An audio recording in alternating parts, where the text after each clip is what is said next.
The company of 50 men galloped across the grassy plains on their horses.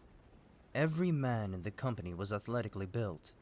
One of them was particularly eye-catching. There was no better word to describe him than fit. His muscles were prominent, even though he was wearing a breastplate. He was around 30 years old, and his face was tanned from long days of sun and covered in wrinkles. His black hair was neat and trimmed, and his dark eyes had a sharp look about them. The man riding by his side said, "Warrior Captain, we're almost at the first village on our patrol route." Gazef Stronoff, the renowned warrior captain of the Re-estize Kingdom, did not see any villages. He calmed his racing heart and maintained his mount's speed. Although he had kept the horse's pace at one which should not be overly fatiguing, they had hustled all the way here from the royal capital, and fatigue was beginning to accumulate within Gazef's body. It must have been at least as bad for his horse, which was why he tried not to overburden it. I hope they're alright, the vice captain said. There was a current of unease running beneath these words, and Gazeff felt the same way. The king had ordered Gazeff and his men. Imperial knights have been spotted at the border. If these reports are true, eliminate them immediately. The city of Irantel was closer, and under normal circumstances, it would be faster to send troops from there. However, the Imperial knights were powerful and well equipped. There was an insurmountable gap between them and average conscripts. The only people in the kingdom which could match up to the Imperial knights were Gazeff and his troops. However, handing the entire task to Gazeff and his men alone was the height of foolishness. Before Gazeff reached his objective, other troops could have been mobilized in order to protect the villages. Though they could not win, they could at least fight a holding action. There were many ways to use extra men. However, this had not been done. No, it could not be done. Gazeff, who knew the reason why, was filled with agitation. He tightly gripped the reins and tried not to tug on them.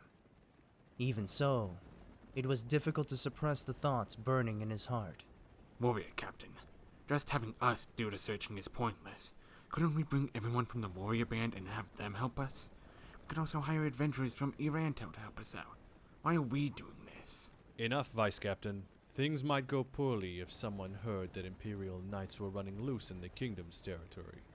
Captain, there's nobody here. You don't have to stand on ceremony. But I hope you can tell me the truth. The vice captain said with a smile. Then he continued. Was it the nobles?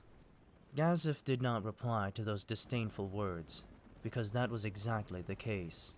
Those damned nobles, treating human lives like pieces in their power struggles. And on top of that, since this is the king's domain, they can use any problems here to take shots at the king. Not all nobles think that way. Maybe you're right, Warrior Captain. There are some nobles who think of the people. Like the Golden Princess, for example. But apart from her, there's practically no one else. Couldn't we ignore those damn nobles and work for the good of the people? If you interfere too strongly, it might lead to a civil war that would tear the kingdom apart. Given that we're facing the threat of the Empire's expanding ambitions, a war like that would be a disaster for the common folk. I know that, but Just leave this matter aside for... Gazeff's voice cut off halfway, as his eyes looked intently forward. Thick, black smoke rose up from behind the small hill ahead of them, and it was not just one or two plumes. Everyone present knew what that meant. Gazeff could not help but click his tongue, and he squeezed his legs around his horse's flanks. The scene which the rapidly galloping Gazeff and company saw did not deviate them from their expectations. Before them spread an expanse of blackened ground, the scorched remains of a village. The corpses of several of the burnt houses remained standing, like tombstones. Gazeff, with a voice of steel, gave an order. Everyone, we're moving! Quickly now! The village had been put to the torch, and only the burned skeletons of the destroyed homes gave any clue as to what it had been like before. The smell of blood blended with the stench of burning as one walked between them. Gazeff's face was calm, with no hint of any emotions on it. However, No expression could convey his feelings more clearly than this. The same applied to the vice captain who walked by Gazeff's side. Over 100 villagers had lived here. 6 had survived. Everyone else had been mercilessly slain, whether they were women, children, or infants. Vice Captain, have some of our people return the survivors to Irantel. Wait, this is... You're right. It's a big risk. Even so, we can't just abandon them like this. Irantel was directly administered by the king, and protecting its surrounding villages was the king's duty. Abandoning the survivors here would cause a lot of problems for him. One could imagine how the noble faction, which opposed the king, would seize on that opportunity to make trouble for him. More importantly... Please reconsider. A lot of the survivors witnessed Imperial knights. We can consider that as having fulfilled the first part of the king's orders. I feel we should fall back for now and make sufficient preparations in Irantel before carrying out the next part. No. Warrior Captain, you should know by now that this is a trap. The timing of the attack came too close to our arrival at Irantel to be anything but a coincidence. Their ruthless actions were only committed after we arrived. The reason why they did not kill everyone was in order to use them as bait for a trap. The survivors had not evaded the knights. Rather, the enemy had not finished them off. It might be a plot to divide Gazeff's strength by having him split off his men to protect the survivors. Captain, do you intend to keep at it, knowing full well that there's a trap? Indeed. Warrior Captain, are you serious about that? Indeed, you are strong, and you could easily defeat 100 knights. However, the Empire has that old man. Even you would be in great danger against him. There's also a chance that you might lose against the Empire's renowned 4 knights, under-equipped as you are. Therefore, I beg you to fall back. To the king, losing a few villages is nothing compared to losing you. Gazeff could only listen quietly as his vice-captain got more and more nervous. If we won't fall back, then we should leave the survivors behind and launch a pursuit of the knights with all of us. That would be the wisest option. But at the same time, it would mean that we would be leaving them to their deaths. Do you think they could survive by themselves?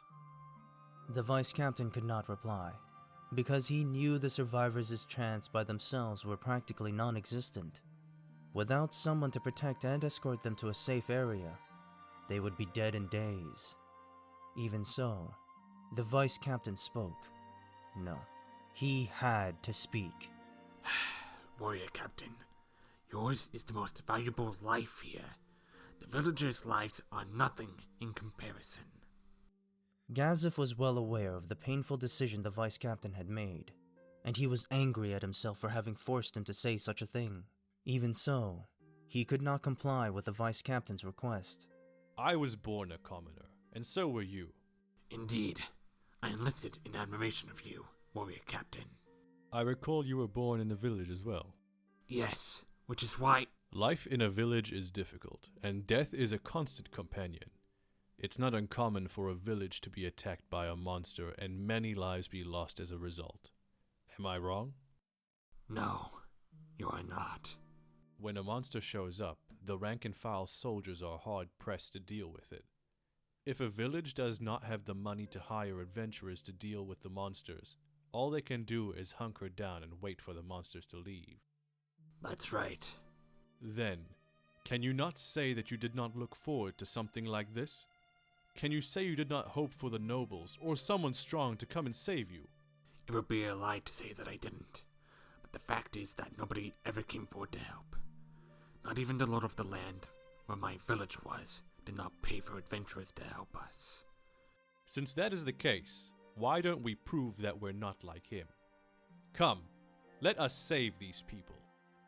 The vice-captain thought of his own experiences, and could not say anything in response.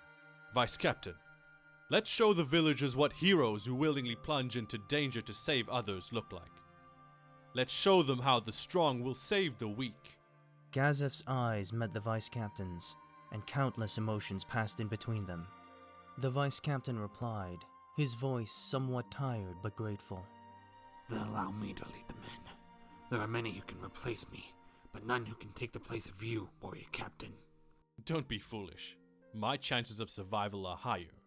Remember, we're not going to die, but to save the people of the kingdom.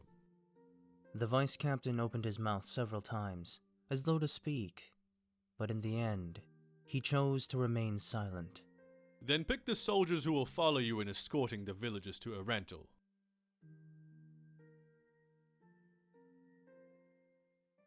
The crimson light of the setting sun shone on a group of men upon the plains. There were 45 of them. They must have had excellent camouflage techniques given the way they had suddenly appeared out of nowhere. Magic was most likely involved. It was obvious at a glance that they were not simple mercenaries, travelers, or adventurers. They were all dressed the same way, in armor made of special metals, which emphasized defensive power and mobility. After enchantment, they were more protective than full-plate armor. The bags on their backs were small, hardly the kind one would expect a traveler to carry. Those bags were enchanted as well. Their belts were special, designed to carry potions, and the capes on their backs also radiated an aura of magic. Gathering this many sets of magic items would be a daunting task, be it in terms of time, money, or effort required. The fact that these people were outfitted in this sort of equipment was a clear sign that they had the backing of a nation, or the equivalent. However, there were no markings or badges on them which might reveal their allegiance. In other words, they were hiding the fact that they were a Black Ops unit. They looked at the ruins of the village with emotionless eyes. Although the stink of blood and fire hung heavy in the air, their merciless gazes seemed to say that this was only to be expected. They fled. The words were spoken with a hint of disappointment. Well, that's only to be expected. We will continue attacking villages to draw him out. The beast must be lured into the trap. The man who spoke cast a razor-sharp look in the direction where Gazeff's company was riding. Show me the next village which we will be using as bait.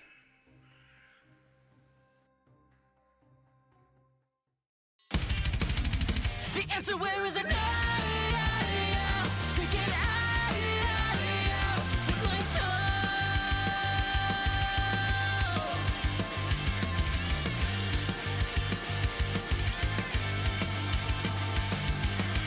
It's like a nightmare that I'm living every morning. When I wake up, only bones are what remain.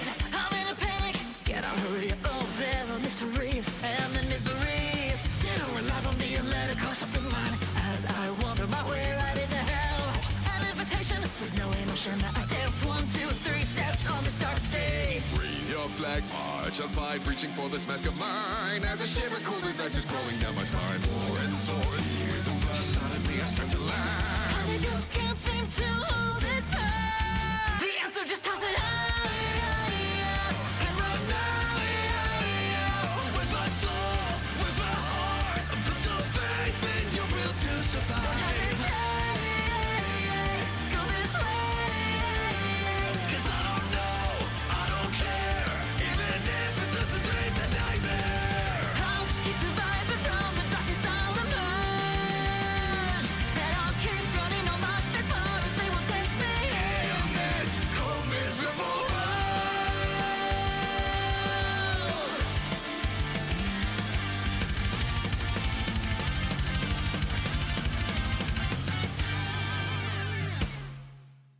Momonga pointed his finger, preparing to cast a spell on the straw man in the corner of the arena. Momonga did not know many pure damage spells. Instead, he focused on instant death spells with additional effects. As a result, he was less effective against non-living entities. He should have selected a simple damaging spell against a target like the one before him, but Momonga's levels were largely in necromancy-type classes, which strengthened his necromantic spells. However, the effectiveness of these spells were several notches below a character whose class levels enhanced combat spells. He glanced curiously at the children to the side, whose eyes were glittering in anticipation. He felt uneasy as he wondered whether he could live up to their expectations. Then, Momonga peeked at the 2 huge monsters. Their massive bodies were 3 meters tall, and resembled inverted triangles. Their skeletal structure was a mix of humans and dragons, and covered in corded, sinewy muscles, which were in turn sheathed by a layer of scales that were harder than steel. Their faces resembled those of dragons, while their tails were as thick as tree trunks. They were wingless and bipedal, like a dragon standing on its hind legs. Their arms were wider around than a man's torso, and each was about half the length of its body. They bore weapons that resembled both a shield and a sword. These monsters were called Dragonkin, and under the control of Aura's beast tamer skills, they rearranged the Colosseum to her liking. Although they were level 55 monsters with no special abilities of note, their powerful arms and prodigious stamina were a match for higher-leveled monsters. Momonga sighed softly, and then looked back at the strawmen. It was quite troubling to have people look at him with expectation in their eyes. His objective this time was to verify that he could use magic. The reason for allowing Aura and Mare to witness this experiment was to impress his power upon them before the other Guardians arrived. In this way, they would learn that opposing Momonga was a foolish course of action. The two kids did not seem like they would betray him, nor did he feel that they would betray him. However, if he lost the ability to use his magic, Momonga was not confident that they would stay loyal to him. Aura treated Momonga like an old friend, but to Momonga, it was the first time they had met. He could tell that the twins were the lovingly crafted embodiment of his guild members' hard work.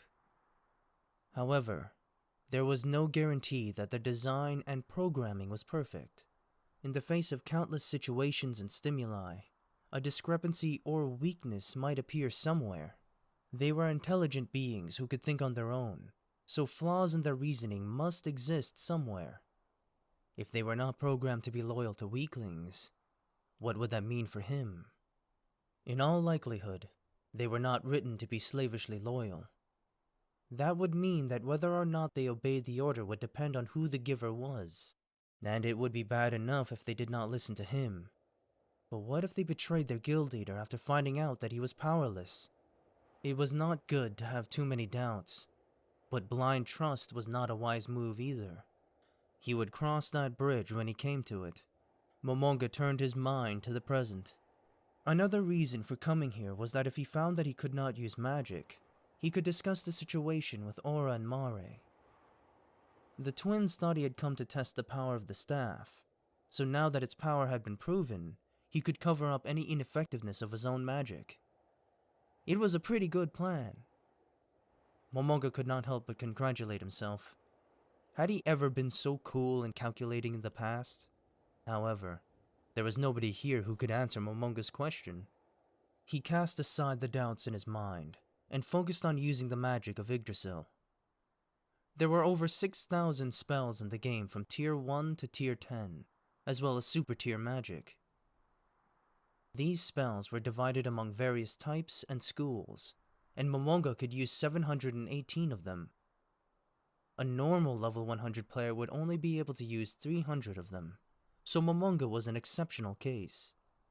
Momonga had memorized almost all of these spells, and he considered which one to use now. To begin with, because the restriction on friendly fire had been lifted, he needed to know how the effective radius of a spell would show itself.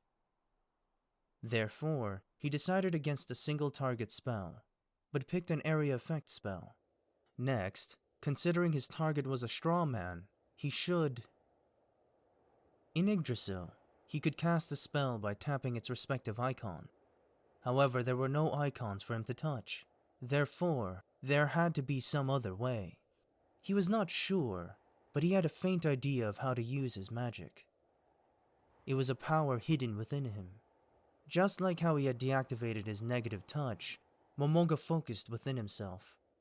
An icon appeared, as though floating in mid-air, and Ainz smiled in delight. He was fully aware of information like the spell's effective radius, its recast delay, and so on. Knowing this information, being sure of his power, filled him with a surging excitement and warm satisfaction. Unlike in Yggdrasil, he felt that the magic was part of him. This was a satisfaction he could never have experienced in Yggdrasil. He channeled the jubilation in his heart. Although his mood calmed quickly, he could still feel joy and excitement into his fingertip and spoke the words, Fireball! An expanding globe of flame shot out from the finger pointing at the straw man. The fireball struck the straw man unerringly, as he had predicted. It burst, releasing a wave of scorching flame that blew the straw man away. The inner part of the fireball exploded, turning the straw man and the surrounding area into a sea of fire. All this happened in an instant. Then, besides the blackened straw man, there was nothing left. Aura and Mare watched Momonga snicker, clueless as to what was going on. Aura, set up another straw man. Yes, Lord. At once. Hurry up and do it. One of the dragonkin picked up another straw man and placed it beside the burned one. Momonga paced around the straw man before casting a spell on it. Napalm! A column of flame appeared beside the straw man, engulfing it in fire. Momonga paused a beat, then cast another spell on the remnants of the straw man. Fireball! The fireball struck the remains of the straw man, scattering its ashes in a puff of smoke. The recast time between the spells was the same as in Yggdrasil. The actual process of casting was faster than in Yggdrasil. Previously, in order to cast an area effect spell, he would need to choose the spell, then move the area effect cursor over the desired area. The process now was quicker than that. Perfect. Momonga said, his voice filled with the same satisfaction he felt in his heart. Lord Momonga, should I prepare more straw men? Aura still did not understand. She was already aware that Momonga was a mighty magic caster, so she did not feel the show before her was anything special. However, that was the impression Momonga wanted to give them, and from the look on the twins' faces, it would seem that he had succeeded. No, there is no need. I wish to try something else. After rejecting Aura's suggestion, Momonga began his next experiment. Message. The first party he tried to contact was a GM. In Yggdrasil, when one used the message spell, as long as the other party was within the game, one would hear a call tone. Otherwise, there would be no sound, and the spell would immediately terminate. What happened now was somewhere between both of those. It felt like something was constantly reaching out, as though looking for something to connect to. This was the first time Momonga had experienced something like this, and it was difficult to describe. This feeling continued for a while, and in the end, after failing to connect, the message spell ended. A profound sense of disappointment flooded through him. Momonga tried casting the same spell again. This time, he did not choose a GM. This time, he picked one of his comrades from the past, a member of Ainz ol Gon. He cast the spell, though his heart was filled with 1 part of hope and 99 parts of resignation. As expected, there was no response. He tried to contact the 41 members of the guild with a message, but after receiving no reply, Momonga gently shook his head. In truth, he had expected this outcome and had resigned himself to it, but actually being confronted by that fact filled him with an incomparable feeling of despair. In the end, Momonga decided to contact Sebas. It got through. This proved that the message spell was working, and that most likely, it could only contact people within this new world. Lord Momonga. A voice of deepest respect echoed through his mind. Momonga considered that Sebas might be bowing to him on the other side of the message, like in real-life companies. Just then, Sebas spoke again, as Momonga fell silent from thinking about these ridiculous things. May I ask if something is wrong? Forgive me. I spaced out there. That's right. What are these surroundings like? We are surrounded by plains, with no intelligent creatures in sight. Plains. Not a swamp? The great underground tomb of Nazarick should have been bordered by a swamp that was inhabited by frog-like demi-humans called Tuvegs. The swamp was shrouded in mist, and it was poisonous. Yes, there are only plains around us. Momonga could not help but smile. All this was too much. In other words, the great underground tube of Nazarick has been wholly transported to a different place? Sebas, is there anything floating in the sky, or did anything like a message appear? No, there is nothing like that. The heavens are as boundless as the 6th floor's night sky. What? Did you say night sky? Is there anything suspicious around you? No, I have not seen anything unusual. Besides the great underground tomb of Nazarick, there are no other man-made structures in sight. Is that so? Is that so? What should he say? All Momonga could do was grab his head and try to think. But in his heart, he knew that this was most likely the case. Sebas' silence was a subtle hint that he was awaiting orders. Momonga glanced at the strap on his left wrist. In another 20 minutes, the other guardians would arrive. If that was the case, there was only one order he could give. Return in 20 minutes. When you come back to Nazarick, head to the Colosseum. All the guardians will be coming, so when you arrive, I hope you will tell them about what you saw. Understood. Then, gather as much information as you can before you return. After hearing Sebas' acknowledgement, Momonga terminated the message spell. Just as Momonga was about to sigh in relief that everything was over, he remembered the expectant looks on the twins' faces. He had already told them that he was going to verify the staff's power, so he had to let them see it. Momonga grasped the staff, and pondered which fraction of its might he should reveal. The numberless powers within the staff of Ainz seemed to be begging Momonga to unleash them. Right now, he needed a flashy spell. Summon Primal Fire Elemental!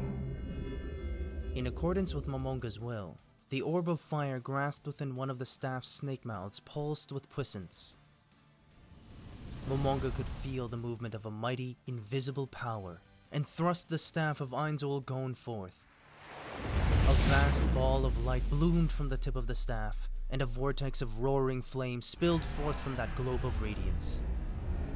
The fire spun faster and faster, until the tornado of flame reached a width of 4 meters and a height of 6 meters. The crimson inferno threw off gusts of scorching air in all directions. From the corner of his eye, he could see the dragonkin protecting Aura and Mari with their vast bodies.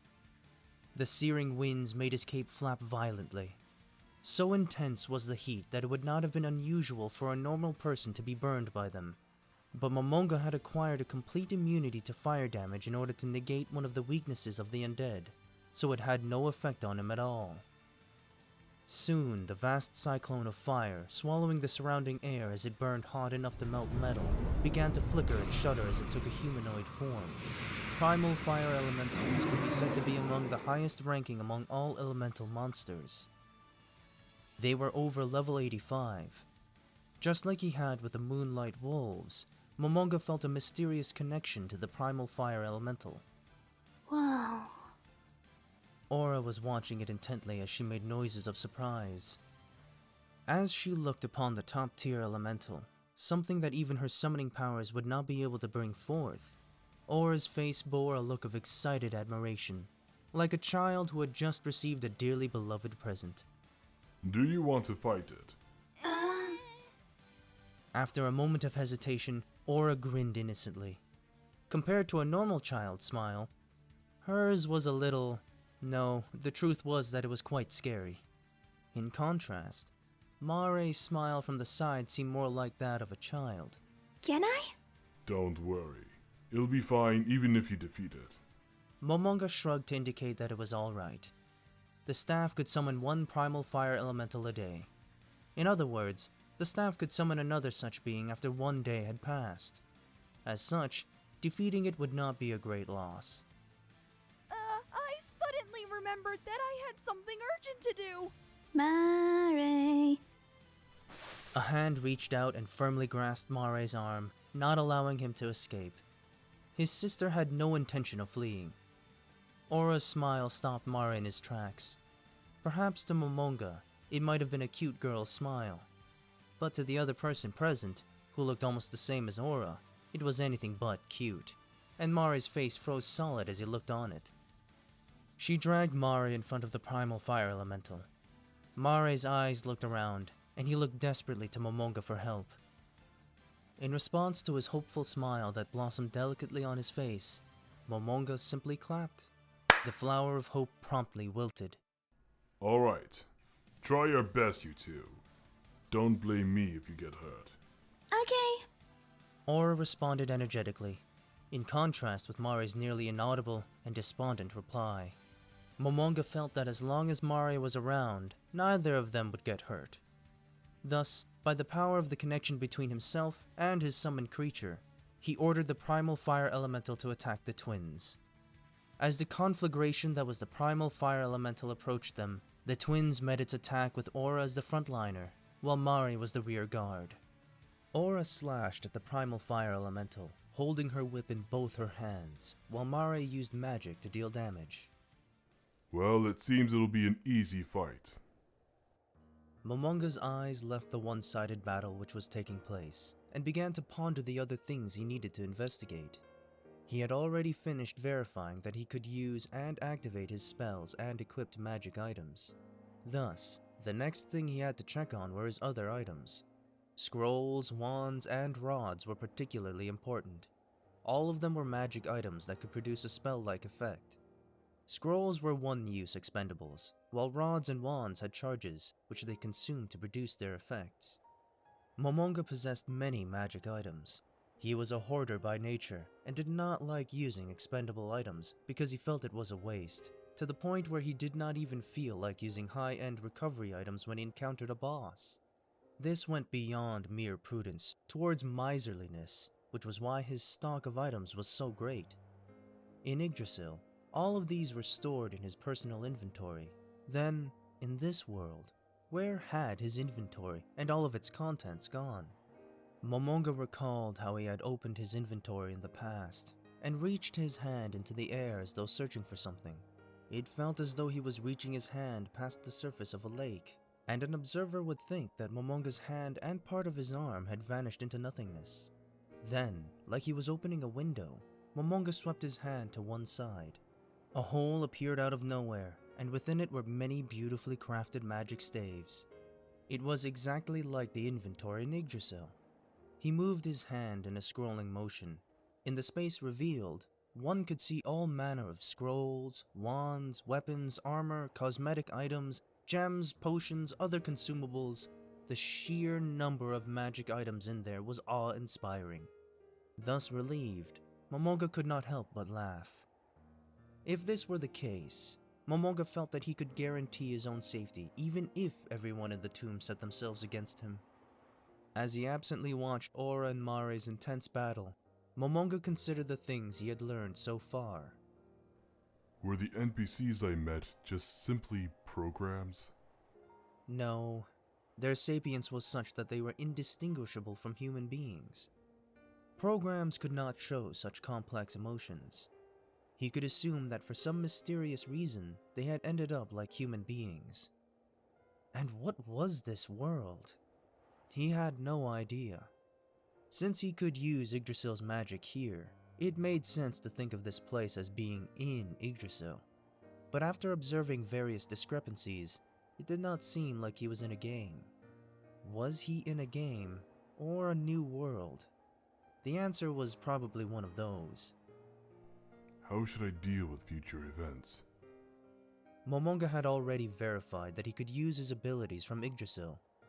That being the case, if the data for the monsters and NPCs of the great underground tomb of Nazarick had carried over as well, he could be reasonably sure that they were not his enemies. The thing was, if they were not data programs, but some other kind of being, then he would have to treat them differently. For the time being, it would be best to display the attitude of a superior being and put on an act of stern majesty, provided he could pull it off. In what direction should I proceed in the future? He should search hard for clues, although he was not sure what was going on with this world. For the time being, Momonga was simply a clueless wayfarer. He had to take small steps and carefully gather information. If this is another world, Should I try to return to the real world? There were doubts in his heart. If he had friends in the real world, then he should go back to it. If his parents were still alive, he would desperately find a way back to them. If he had family members to care for, or a girlfriend, but he did not have anyone like that. His life was an endless cycle of going to the office to work and returning home to log on to Yggdrasil, where he would prepare for his comrades to come back. But now, none of that waited for him. Then, was there any point at all in going back? But if he could go back, then he should think of a way to get back. It was better to have more options, because the world outside might be a hellish one. What should I do? Momonga's quiet mumbling carried softly through the air. The gigantic primal fire elemental vanished slowly, as though melting away into nothing. The blazing heat that it left in its wake began to cool off. As the fire elemental disappeared, Momonga could feel the link he had to it fading away, like smoke on the wind. The primal fire elemental possessed extraordinary attack power and stamina, but to Aura, who could ignore the damage of its area effect flames and could nimbly evade its blows, it was little more than a giant target. Although Aura would still lose HP if she were attacked, Mari the druid would not permit that to occur. In fact, he had cast all sorts of buffs and debuffs to great effect during the battle. The two of them played their roles as frontliner and rearguard perfectly, with flawless teamwork. At the same time, Momonga could feel the reality of this battle, completely unlike those he had fought in the game. Spectacular! The two of you put on a good show. The twins smiled happily as they heard Momonga's sincere praise. Thank you, Lord Momonga. It's been some time since we had to work so hard. The two of them tried to wipe off their sweat, but right after they did, more of it beaded on their skin. Momonga silently opened his inventory and withdrew a magic item, a pitcher of endless water. In Yggdrasil, there were statuses like hunger and thirst, but neither of those applied to the undead Momonga, so he had no use for items like those. At most, he used them on his mounts. The glass pitcher was filled with water. Droplets of condensation immediately formed on the surface of the glass, probably because the water inside was very cold. Momonga then took out a pair of beautiful glasses, filled them with water from the pitcher, and gave them to the twins. Aura, Mare, have a drink. But that's not needed, right, Lord Momonga? Yes, I can make water with my magic too. Momonga smiled bitterly as he saw Aura waving her hand, and Mare shaking his head. Think nothing of it. The two of you have always done well. Think of this as my thanks to you. Aura and Mare's ears turned red, and they shyly, nervously reached out to take the glasses. To thank you would pour water for us, Lord Momonga. Why is this so delightful? Aura, who had ceased her protests, took the glass in both hands and downed it in one gulp. Droplets of water escaped the corner of her mouth, down the smooth curves of her pulsing throat, and into the jerkin covering her chest. Mare held his cup with both hands and slowly sipped from it. The differences between them were obvious, even in the way they drank water. Momonga touched his throat as he saw the two of them. It felt like there was a thin layer of skin around his neck bones. To date, this body of his had not felt thirst, so it did not bother him. Although he was well aware that the dead would not feel this way, he couldn't help but think this was all a joke once he realized that he was no longer human. Momonga continued touching himself. He had no skin, muscles, blood vessels, nerves, or internal organs. His body was nothing but bones. He vaguely understood it in his heart, but it felt so unreal that he could not help exploring his body with his fingers. His sense of touch seemed duller from when he was a human being, as though there was a thin layer of cloth between his fingers and whatever he was touching. In contrast, his vision, hearing, and other senses were sharper than before. One might expect a body composed solely of bones to be easily broken, but each bone felt stronger than steel when he touched them. At the same time, he felt a strange sense of completion and satisfaction that this was his real body, despite it being completely different from his old one. Perhaps it was because of this feeling that he was not afraid, despite his transfiguration into a set of white bones. Do you want more? Momonga raised the pitcher as he asked the twins, who had finished their water. Thanks. I've drunk enough. Is that so? Then Mare, do you want some more? I've also had enough. I don't feel thirsty anymore. Momonga nodded as he took back the glasses, before returning them all into his pocket space. Aura suddenly whispered, I thought you would be scarier than this, Lord Momonga. Oh, really? Well, if you feel that way. No! Nice is good. It's the best. Then we'll leave it at that. Momonga was taken somewhat aback by Aura's passionate answer. Lord Momonga, are we the only ones you're nice to? Momonga was unsure how to answer Aura's muttered question. Instead, he patted her lightly on the head. Aura looked like a puppy that had just seen something she liked, while Mare had a jealous look on his face. Just then, a voice rang out. Oh, am I the first? The tone was archaic and formal, but the voice itself sounded like it belonged to a young person. A shadow formed over the ground, and then the shadow turned into what looked like a door from which a person emerged. She wore a black ball gown which looked soft to the touch. Her skirt was puffed up into a voluminous bell shape. On top of that was a bolero edged with frills, lace, and ribbons, as well as a pair of long silk gloves. Together, they covered up most of her skin. Her skin was as pale as wax, and her looks could only be described as stunningly beautiful. Her long, silver hair was tied up into a ponytail that descended from one side of her head, exposing her face. Her deep red pupils were filled with a seductive look of delight. She looked to be 14 years old, or younger, and her innocent, youthful appearance combined the qualities of cuteness and beauty into a single whole. However, her breasts bulged proudly forward in a decidedly unchildlike manner. Weren't you told not to frivolously use Gate and Nazarick? We are warded against teleportation after all. You should be able to walk here. So shouldn't you have come on foot, Shalltear? The annoyed voice came from beside Momonga. There was no trace of its previous puppy-like obedience in those cold words, only a burning hostility. Mare was trembling by the side, and he slowly edged himself away from his sister. In truth, the speed at which the leopard called Aura had changed its spots startled Momonga as well. The girl who had come here via the highest tier of teleportation magic was called Shalltear. She did not even bother looking at Aura, who was scowling at her. Instead, she swiftly advanced before Momonga. The bewitching scent of some kind of perfume hung around her. Something stinks. Aura spat. Then she followed up with, Don't tell me you started rotting because you're undead. Perhaps she saw Momonga reflexively raising his hand to sniff himself, but Shalltear furrowed her brows unhappily and replied, Is that not quite distasteful? Lord Momonga is undead as well. Huh? What nonsense are you talking, Shalltear? Lord Momonga is no mere undead. He's more like a super undead, or a godly undead.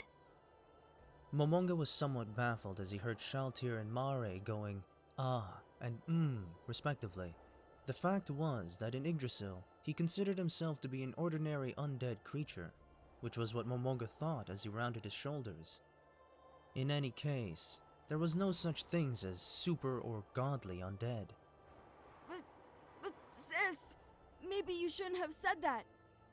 Is that so? Alright then. Take two. Then, don't tell me you started rotting because you're a walking corpse. That seems okay. Sort of. After agreeing with Aura's take two, Shalltear placed her slender hands on the side of Momonga's head, as though to embrace it. My master, the soul being I cannot conquer. Her carmine lips parted, revealing a moist, slick tongue. The tongue moved like a living creature as Shalltear lovingly licked her lips. Her fragrant breath wafted out from her open mouth. Although she was perfectly suited for the role of an alluring seductress in all other ways, she was far too young for it. The discrepancy between her expectations and reality was laughable. In addition, she was far too short. When she reached her hands out to hug Momonga, it looked like she wanted to hang from his neck instead. However, this was too much affection for Momonga, who was not used to girls. He wanted to take a step back, but in the end he decided to stand his ground. Is that how she really is? That thought echoed endlessly in his head. However, when Momonga thought about the fact that she had been designed by his comrade Peroroncino, he mused that she might have been designed with such a personality. After all, Peroroncino loved H-games and proudly declared that they were his life. Shalltear Bloodfallen was made by such a rotten individual. She was a true vampire, the guardian of the first to third floors of the great underground tomb of Nazarick. At the same time, she was a girl created by an H-game aficionado, and her character design was filled with nods to various H-games. That's enough out of you. Shalltear reacted to the low growl for the first time. In a mocking tone, she told Aura, Oh, hello, Squirt. I didn't see you there. Momonga did not wish to add to what Shalltear had just said. Aura's face was twitching uncontrollably, and then Shalltear ignored her and said to Mare, It must be pretty tough for you, Mare, having to deal with a weirdo sister like that. You'd best leave her soon, lest you become a weirdo like her. Mare's face blanked instantly, because he knew Shalltear wanted to use him to start a fight. However, Aura simply smiled, and then... Shut up, fake tits. She dropped a bombshell. What the hell are you talking about? Her character's broken down. Momonga muttered under his breath.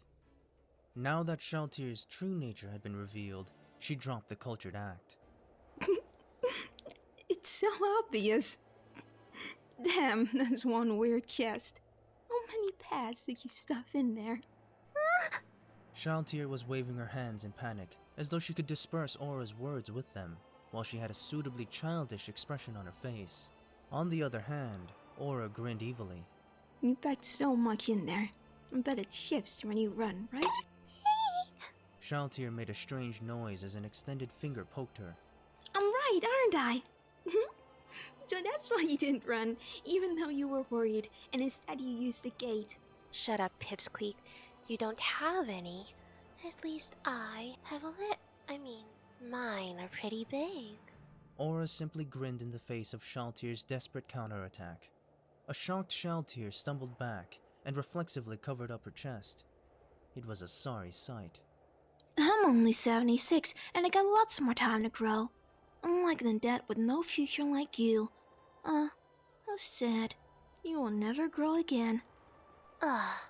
Shalltear moaned in frustration and took another step back.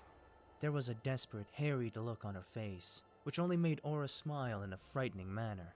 To think you're actually happy with those bug bites of yours. Momonga imagined he could hear Shalltear snapping. Now that you said it, it's too late to regret your words now, brat. Roiling black mist boiled off Shalltear's hands. Aura readied her whip in anticipation. Momonga and Mare, watching from the side, were at a loss for words.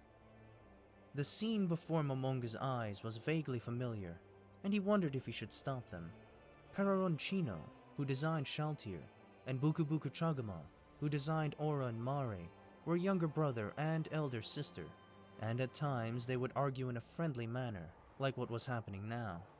Momonga recalled the forms of his former comrades as he stood behind the quarreling pair. What a ruckus! The inhuman voice came just as Momonga was reminiscing about the past. The strange, monotone voice finally silenced the two of them. As he turned to look at the voice's origin, he saw a heteromorphic being shrouded in chilled air. It stood 2.5 meters tall and resembled a bipedal insect. It looked like some fiend had melded a praying mantis and an ant together. It had a tail as long as its body, and it was covered in sharp spikes which resembled icicles. Its powerful-looking mandibles looked like they could sever a man's arm in a single bite. It grasped a platinum halberd in 2 of its hands, and in its other 2 hands were a masterfully made mace wreathed in a black aura. and a gnarled-looking broadsword which did not look like it could be sheathed. It was surrounded by a frightening aura of cold. Its exoskeleton was a dull blue color and sparkled like diamond dust. Protrusions which looked like icebergs bulged from its back and shoulders. He was the guardian of the 5th floor, the ruler of glaciers, Cocytus. The hilt of his halberd slammed into the arena floor, and the ground around it began to freeze. You stand before Supreme Being. Contain yourself. That brat started it. Like hell I did, Vamp. Shalltear and Aura locked gazes, while Mare panicked from the side. Momonga could not hold it in any longer, and curtly addressed the two of them. Shalltear, Aura, playtime is over. The two of them shuddered in shock, then lowered their heads simultaneously. My sincerest apologies, they said in unison. Momonga magnanimously accepted their apologies with a nod. Then, he turned and said, Cocytus, you've come. I came immediately upon receiving your summons, Lord Momonga. The water in the air froze with a crackling sound as it made contact with a white vapor puffing out of Cocytus's mouth as he spoke. This cold was every bit as frigid as the primal fire elemental was hot. Anyone standing near him would suffer the effects of the lowered temperature, and they might even sustain frostbite. However, Momonga did not feel anything. The fact was that everyone here was resistant to fire, cold, and acid attacks, or had some way to deal with them. You must have been very free with no intruders around, no? Indeed. The clacking from his lower mandibles sounded like the threatening noises of a wasp. However, Momonga had the feeling that he was laughing. Even so, there are still things which must be done, so I was not free at all. Oh? Things that had to be done? What things were these, may I ask? Training, in order to be ready to deploy at any time. Although it was not too obvious from his appearance, Cocytus was designed to be the quintessential warrior, be it in personality or body. Therefore, from the perspective of a weapon user, his attacks were the strongest in the great underground tomb of Nazarick. You've done all this for me. You've worked hard. My thanks. After hearing your praise, the task is not as tiring. I see Demiurge and Albedo have arrived. Momonga turned in the direction Cocytus was looking, the entrance of the Colosseum, where he saw two figures enter. The one in front was Albedo, while a man followed behind her like a lackey. Once she got close enough, Albedo smiled to Momonga and bowed deeply. The man bowed and said, Sorry to keep you all waiting. He was about 180 centimeters tall, and his skin was darkened from the sun. His facial features looked to be oriental, while his jet black hair was neatly combed back. The eyes under his pince-nez glasses could not even be said to be narrowed. It was doubtful whether they were actually open at all. He was dressed in a western suit with a matching tie. He gave the impression of being a professional businessman or a skilled lawyer. However, his gentlemanly appearance was hard-pressed to hide the evil air about him. A tail, sheathed in silvery metal, extended behind him, tipped by 6 sharp spikes. He was limbed by flickering black flames. This man was the creator of Blazing Inferno, Demiurge. He was the guardian of the 7th floor of the great underground tomb of Nazarick. This demon was designed to be the defense commander of the NPCs. It seems everyone is here. Lord Momonga, it seems we're still missing two, said a resonant voice that seemed to pour into one's heart. Demiurge's words were empowered by a passive skill. This skill was called Command Mantra, and he could instantly turn the weak-minded into puppets dancing on Demiurge's strings. However, this skill had no effect on the people present. It was only useful on people below level 40, so to everyone here, it simply sounded good. No. Those two guardians are only to be moved under special circumstances. Therefore, there is no need to call them over at the moment. I see. My allies have not arrived yet. Aura and Shalltear froze as they heard those words, and the smile froze on Albedo's face. That fellow is just an area guardian in one of the floors which we are in charge of. Shalltear and Aura smiled stiffly, while Albedo nodded vigorously in agreement. Kyo, is it? Indeed. It would be good to inform the various area guardians. Then, let the area guardians like Gurion and Grant know about it as well. I will leave that task to the various floor guardians. There were two kinds of guardians in the great underground tomb of Nazarick. Floor guardians, like the ones before Momonga at the moment, were responsible for one or more floors. Area guardians were responsible for an individual area within a floor. Simply put, the floor guardians were in charge of the area guardians, who were in turn in charge of a specific domain. Since there were many of them, they were individually not very important. In Nazarick, the term guardian usually referred to a floor guardian. After the various floor guardians showed that they understood Momonga's orders, Albedo commanded, "Then, everyone, let us pledge our loyalty to the Supreme One." All the guardians nodded as one, and before Momonga could interrupt, they had lined up before him. Albedo stood at their head, while the other guardians formed a line behind her. All the guardians had a solemn, respectful expression. They showed no sign of playing around. Shalltear, who stood on one end of the line, stepped forward. Shalltear Bloodfallen, guardian of the first, second, and third floors, presents herself to the Supreme One. She went to one knee, one hand pressed against her chest, and bowed deeply. After that, Cocytus stepped forward and said, Cocytus, guardian of the 5th floor, presents himself to the Master. Much like Shalltear had, he knelt before Momonga like a vassal before a lord. Then, it was the twin Dark Elves' turn. The guardian of the 6th floor, Arabella Fiora, presents herself to the Master. Also, a guardian of the 6th floor, Mayor Bellafior, presents himself to the Master. They knelt respectfully and lowered their heads to Momonga. Shalltear, Cocytus, Aura, and Mare all had different bodies, and thus they should have each taken their steps forward differently.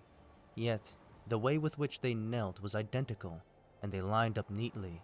After that, Demiurge advanced in a dignified manner. The guardian of the 7th floor, Demiurge. I bow before you, O Supreme One. Following his crisp words, Demiurge went to one knee in a graceful descent, as though expressing his heart through his actions. Finally, Albedo stepped forward as well. The Guardian Overseer Albedo presents herself to the Master. She smiled to Momonga and knelt like the other guardians. However, Albedo continued speaking in a high and clear voice as she delivered her report to Momonga. With the exception of the 4th floor guardian Gargantua and the 8th floor guardian Victim, all the floor guardians are gathered before you. Thus do we offer up our utmost loyalty to the Master. Momonga could not speak as he looked at the 6 lowered heads before him. A strange pressure veiled the entire area, and perhaps only Momonga could bear the painful, crushing air. He didn't know how to proceed. He had never seen anything like this before in his life. In his confusion, Momonga accidentally activated a skill. A dreadful aura roiled out over the surroundings, and a halo of black radiance formed behind him. Momonga had no time to cancel the skill as he frantically racked his brains to recall a scene from movies or television which would tell him how to respond appropriately here. Raise your heads. Everyone raised their heads.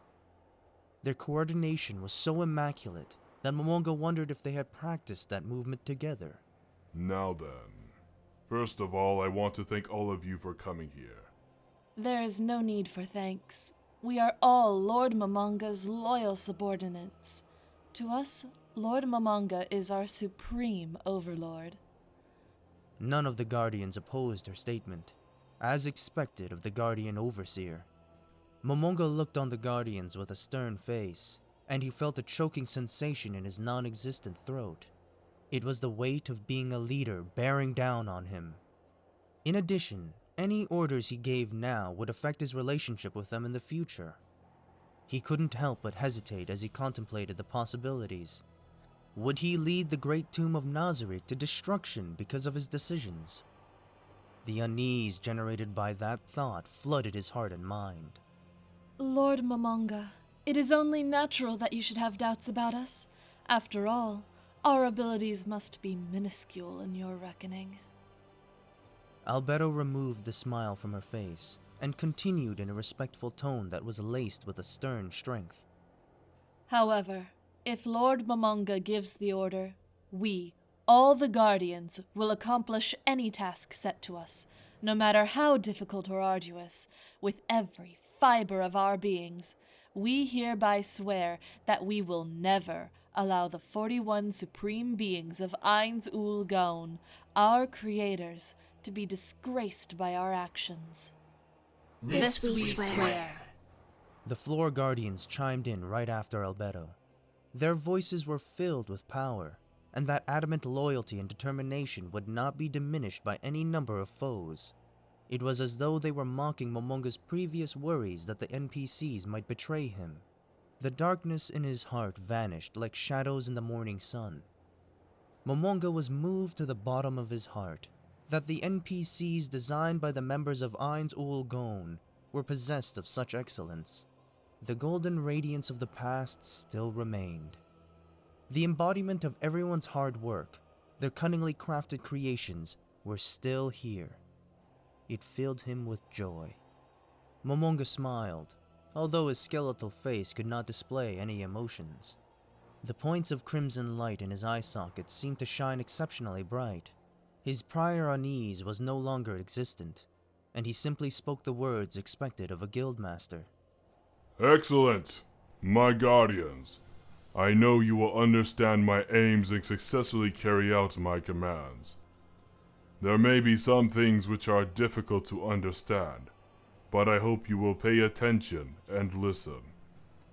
I believe the great underground tomb of Nazarick has been caught up in some kind of unknown situation. The Guardians' faces were still stern, and there was no trace of surprise on them. Although I do not know what has caused this incident, the great tomb of Nazarick has been transported from its place in the swamps to a vast plain. Did anyone foresee this occurrence of this strange event? Albedo looked back at the Guardians, and after seeing the reply written on their faces, she said, Regretfully, none of us have any idea what is going on. Then I have a question for the Floor Guardians. Have any of you discovered anything strange in your floors? After hearing this, each Floor Guardian responded, There are no abnormalities in the 7th floor. Same with the 6th floor. It's as my sister says. The 5th floor is the same. Nothing strange has been sighted in the 1st to 3rd floors. Lord Momonga, I shall investigate the 4th and 8th floors right away. I will leave that matter to you, Albedo. However, you must be careful on the 8th floor. If an emergency situation occurs there, a situation may emerge that you cannot deal with. Albedo bowed her head deeply to indicate she understood, and then Shalltear said, Then I'll investigate the surface. There is no need. Sebas is currently reconnoitering the surface. Surprise flashed across the faces of Albedo and the other Guardians. In the great underground tomb of Nazarick, there were 4 NPCs who were exponents of melee combat. Cocytus had the strongest attack power when using a weapon. Albedo had an impregnable defense when in her heavy armor, while Sebas in his true form was stronger than either of the two in melee combat. And then there was one more, who was superior to all of them. There could be no other reason for the Guardians' surprise. Sebas, who could sweep away anyone before him in hand-to-hand combat, had been assigned to the simple task of reconnaissance. They could tell how seriously Momonga was taking this strange occurrence, and everyone was on their guard as a result. It's about time for him to return. Just then, Momonga saw Sebas jogging over to them, until he reached the Guardians genuflecting before Momonga, and went to one knee as well. Lord Momonga, forgive my lateness. It's fine. Then, What is your report on the surrounding conditions? Sebas raised his head and looked around at the guardians kneeling beside him. The situation is critical, so obviously the floor guardians will need to know as well. Yes, Lord. To begin with, the terrain surrounding us for a kilometer in each direction is a plain. There are no signs of man-made structures. I spotted some small animals, but there were no humanoid or large creatures. Were those small animals monsters? No. They were life forms which had no combat power. I see. Then were the plains you spoke of covered in frozen grass which would cut you as you passed them? No. It was simple grass. There was nothing special about it. And you did not see any sky castles or similar buildings? No, I did not. There was no sign of man-made illumination in the sky or on the land. I see. So there was only a starry sky. Thank you for your work, Sebas. As he praised Sebas for his efforts, Momonga was somewhat disappointed because he had not obtained any useful information. However, he was slowly realizing that he was no longer in the game world of Yggdrasil. Although he did not understand why he could use Yggdrasil's equipment and use its spells. He did not know why they had come here, but it would be wise to heighten Nazarik's combat readiness just in case. For all he knew, this might be someone else's territory, and he might be censored for having come here without permission. No, he would be lucky if that was all that happened. Guardians, increase the readiness of each floor by 1 level. We are unsure of what has happened, so do not act incautiously. If you encounter an intruder, do not slay them, but capture them alive at all costs. When you capture them, do as little harm to them as possible. I apologize for imposing such demands on all of you at a time like this. The Guardians voiced their acknowledgement and nodded in unison. Next, I would like to understand the administrative operations of the tomb. Albedo, how is the exchange of security information between the Guardians of the various floors? In Yggdrasil, the Guardians were simple NPCs, and they could only act according to their programs. There was no way the floors would exchange security information and monsters. Each floor is administered by its respective floor guardian, but Demiurge is the overall defense commander, and everyone can share information with him. Momonga was a bit surprised, but then he nodded in satisfaction. Excellent. Nazarik Defense Commander Demiurge, Guardian Overseer Albedo. The two of you will be in charge of drawing up a more comprehensive administrative system for Nazarik. Understood. Will the plans for the management system include the 8th, 9th, and 10th floors? The 8th floor is managed by victims, so it'll be fine. No, entry to the 8th floor is forbidden. I rescind the order I just gave to Albedo as well. In short, entry to the 8th floor will only be effected with my permission. I will undo the seal and permit direct access for the 7th floor to the 9th floor. After that, plan for the 9th and 10th floor as one whole. Is that your will? Albedo seemed quite surprised. Behind her, Demiurge's eyes went wide, revealing his thoughts on the matter. Will the underlings be allowed to tramp through the domain of the supreme beings? Must they be given that much freedom? The underlings in question were not the NPCs and monsters designed by the members of Ainz but they automatically spawned pop monsters from the dungeon. The fact was that the 9th and 10th floor lacked such monsters, barring very rare exceptions. Momonga muttered to himself. Albedo seemed to regard that place as a holy sanctuary, but that was not the case. The reason why there was no pop monsters on the 9th floor was simply because if any intruders could overcome the NPC defenders of the 8th floor, the most powerful beings in the tomb, then Ainz chances of victory would be slim. Thus, it would be better to play the role of a villain to the hilt, and meet the invaders in the throne room for a final showdown. It will be fine. Because it's an emergency, we need extra hands for security. Understood. I shall select only the finest and most potent troops for this duty. Momonga nodded and looked toward the twins. Aura and Mare, can you conceal the great underground tomb of Nazarik? Simple illusions don't seem very reliable, and thinking about the cost of illusions gives me a headache. Aura and Mare looked at each other and began thinking. After a while, Mare spoke up. Using magic might be tricky if we had to hide everything along with the surface. Although, we could cover the walls in mud and then add plants as camouflage. Do you intend to soil the glorious walls of Nazarick with base dirt? Albedo said that with her back turned to Mare. Although her voice was sweet and velvet, the tone it carried was anything but. Mare's shoulders trembled, and although the surrounding guardians remained silent, their attitude suggested that they shared Albedo's opinion. In contrast, Momonga felt Albedo was being too much of a busybody. The situation was hardly serious enough to warrant such a reaction. Albedo! Don't speak out of turn. I'm addressing Mare. His voice was so deep that it surprised Momonga himself. My deepest apologies, Lord Momonga. Albedo's head was as low as it could go, and her face was frozen in fear. The guardians and Sebas stiffened up as well. Perhaps they thought that scolding was directed at them as well. A twinge of remorse struck Momonga as he observed the quick change in the guardians' attitude, but he continued speaking to Mare. Can you conceal the walls by heaping dirt onto them? Yes, I can if you allowed it, Lord Momonga. However... Yes, an observer from a distance would think the ground was bulging up unnaturally. Sebas, are there any nearby hills or the like? There are none. Regretfully, we are surrounded by flatlands. However, since there are knights here, we should be able to perform some sort of eye-deceiving camouflage while the sun is down. Is that so? If all we intend to do is hide the walls, Mare's idea will be enough. Then, what if we piled up the dirt from nearby land to make dummy hills as camouflage? Then we would blend in. Very well. I shall assign Aura and Mare to carry out this task together. While doing so, you may draw the necessary supplies from each floor.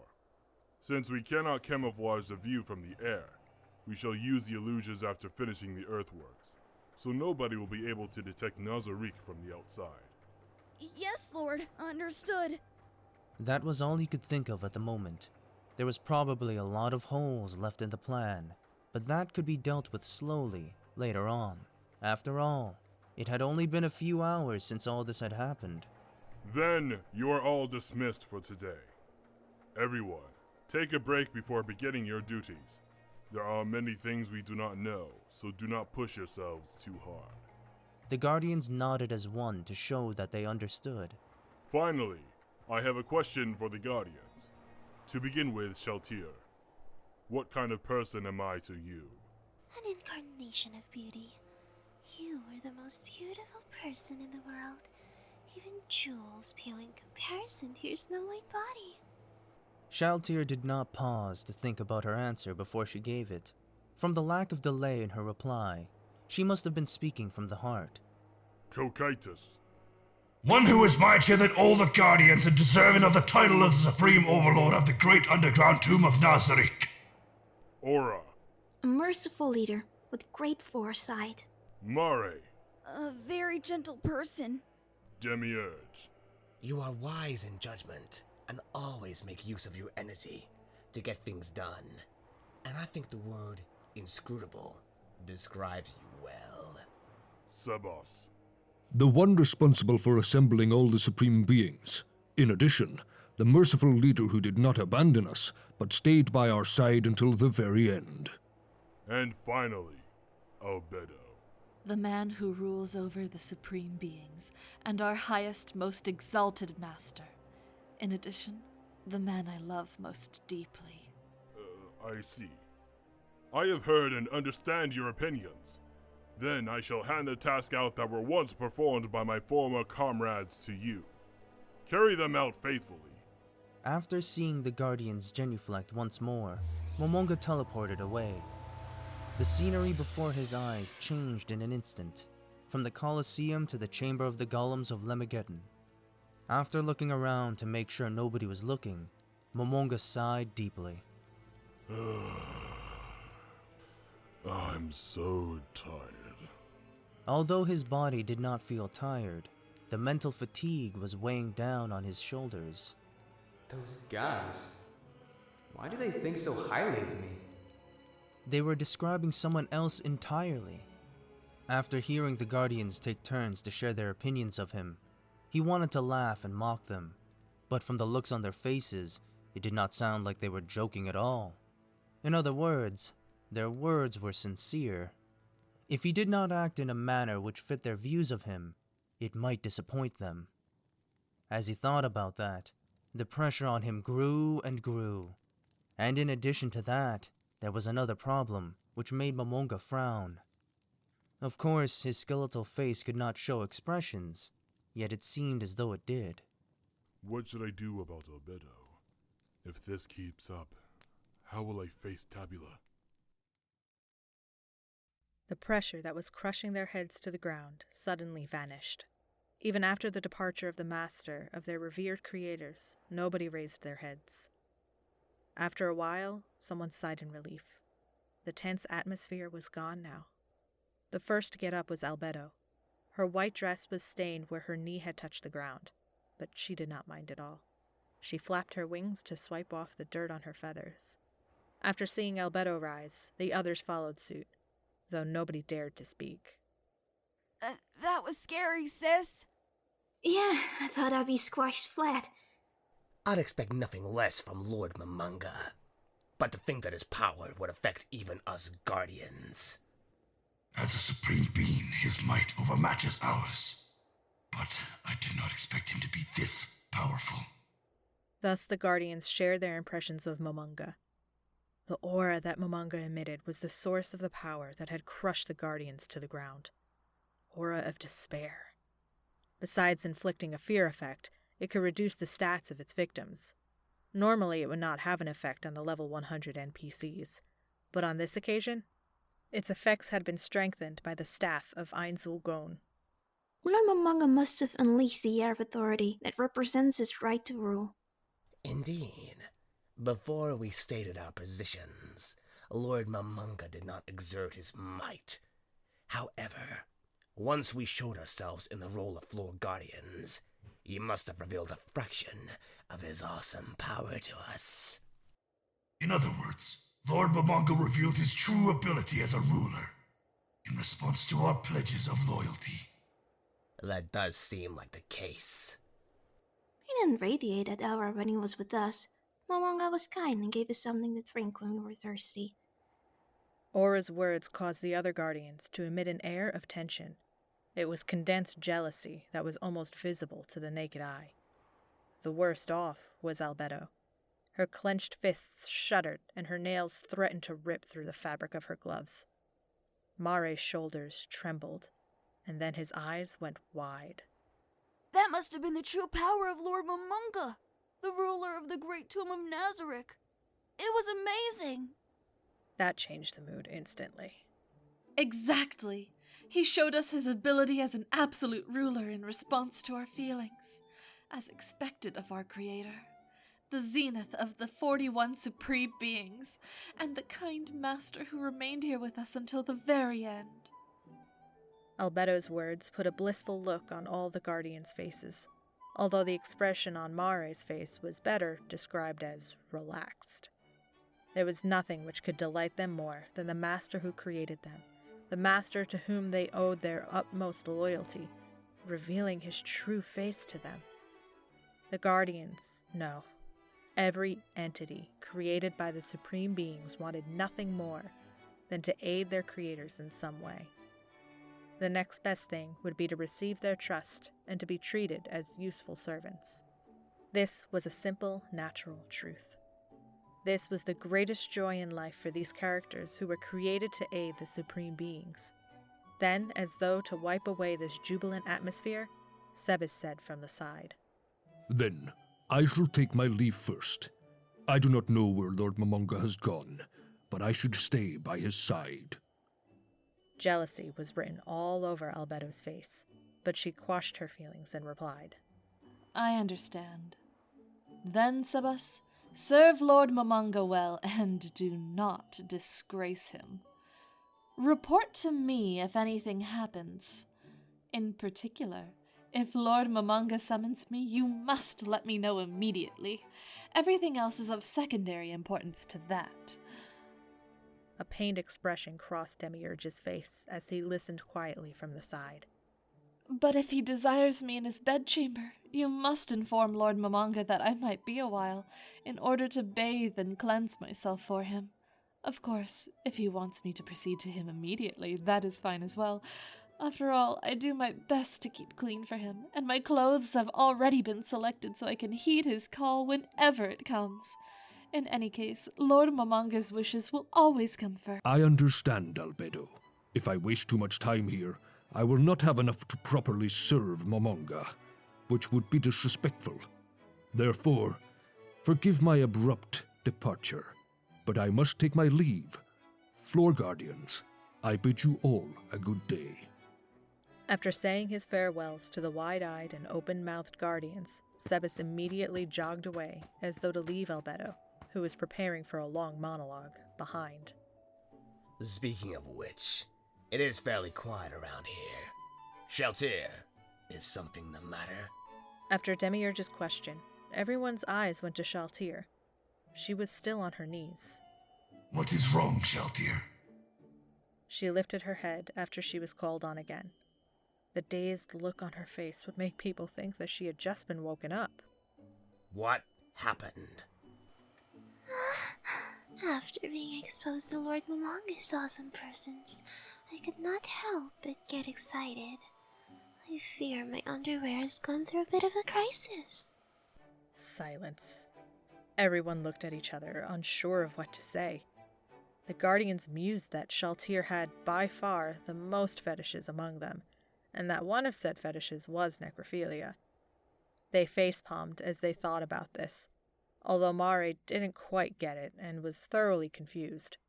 No, one of the Guardians was not content to simply shake her head and sigh. That was Albedo. The jealousy surging in her made Albedo come out and say, "You slut." Shalltear sensed Albedo's hostility as she heard those scornful words. Her lips curled in hostility, and she responded with a bewitching smile. What? Having Lord Momonga, the most beautiful of the supreme beings, bless us with his energy as a reward. Anyone who doesn't get wet from that must have something wrong in their head. Or could it be that you don't just look pure, but you don't have any fleshly desires at all, you big-mouthed gorilla? You lamprey! The two of them glared at each other. The Guardians did not know if they would fight as a result of this, but the way they were looking at each other was very unsettling. My appearance was created by the supreme beings. Are you unhappy with it? Shouldn't that be my line? Shalltear slowly stood back up, and the two of them approached each other. Even so, their eyes remained locked. Eventually, the two of them came so close that they collided into each other. Don't think you've won just because you're the Guardian Overseer and can stay next to Lord Momonga. If you really think that way, I'll laugh my ass off. That's correct. While you're stationed in a faraway place, I'll swoop in and achieve a complete victory. What do you mean by a complete victory? Teach me, O Guardian Overseer. As a slut, you should be fully aware of what that means. Throughout their trade of verbal barbs, neither of them had turned their gaze from each other. They simply looked into each other's eyes with a blank expression on their faces. With a pacha, Albedo unfurled her wings in a threat display. Black mist wreathed Shalltear as she responded in kind, unwilling to admit weakness. Ah, Aura. Matters between women should be settled by a fellow woman. If anything happens, I'll come to help. Let me know when the time comes. Alright. Hey, wait, Demiurge. Are you planning to dump all of this on me? Demiurge simply waved lazily as he walked away from the feuding pair. Cocytus and Mare took a step back as well. Nobody wanted to get caught between them. Really? Do they have to argue over this sort of thing? Personally, I would be quite interested in the result. What do you mean by the result, Demiurge? I refer to the increase in our fighting power. the future of Nazarick, and so on. What do you mean? Demiurge pondered how he should answer Mari's question. For a moment, an evil impulse swept through Demiurge's head, and he thought of infusing the simple Mari with adult knowledge. But he promptly discarded that line of thinking. Demiurge was a devil, and he was cruel and ruthless. But that only applied to people outside Nazarick. To Demiurge, the characters made by the 41 Supreme Beings were his comrades. Any great leader requires a successor, no? Lord Mamunga may have stayed with us until the end, but if he loses interest in us one day, he may leave for another place like the rest of the Supreme Beings. Thus, there is a need for a successor to whom we can pledge our loyalty. I see. So, which one of you will be Lord Mamunga's successor? How disrespectful! As guardians, we are to serve Lord Mamunga faithfully, so he may stay. That is what we were made for. Of course I understand that, Cocytus. But do you not wish to pledge your loyalty to Lord Mamunga's heir? Of course, I would like to swear my allegiance to Lord Mamunga's heir. Cocytus began imagining himself running around with said heir on his shoulders. Then he began to imagine himself teaching him swordsmanship, drawing his blade to defend the young master, and even hearing the full-grown young master giving him orders. Oh, how wonderful, what a glorious sight! Uncle. Somewhat unable to bear it, Demiurge averted his eyes from Cocytus, who was fully into imagining himself as a cool old uncle, faithfully serving Mamunga's heir. Well, that aside, I'm quite interested in knowing what our children can do for the strengthening of the great underground tomb of Nazarick. How about it, Mare? Do you still want to make a child? Still, you don't have a partner.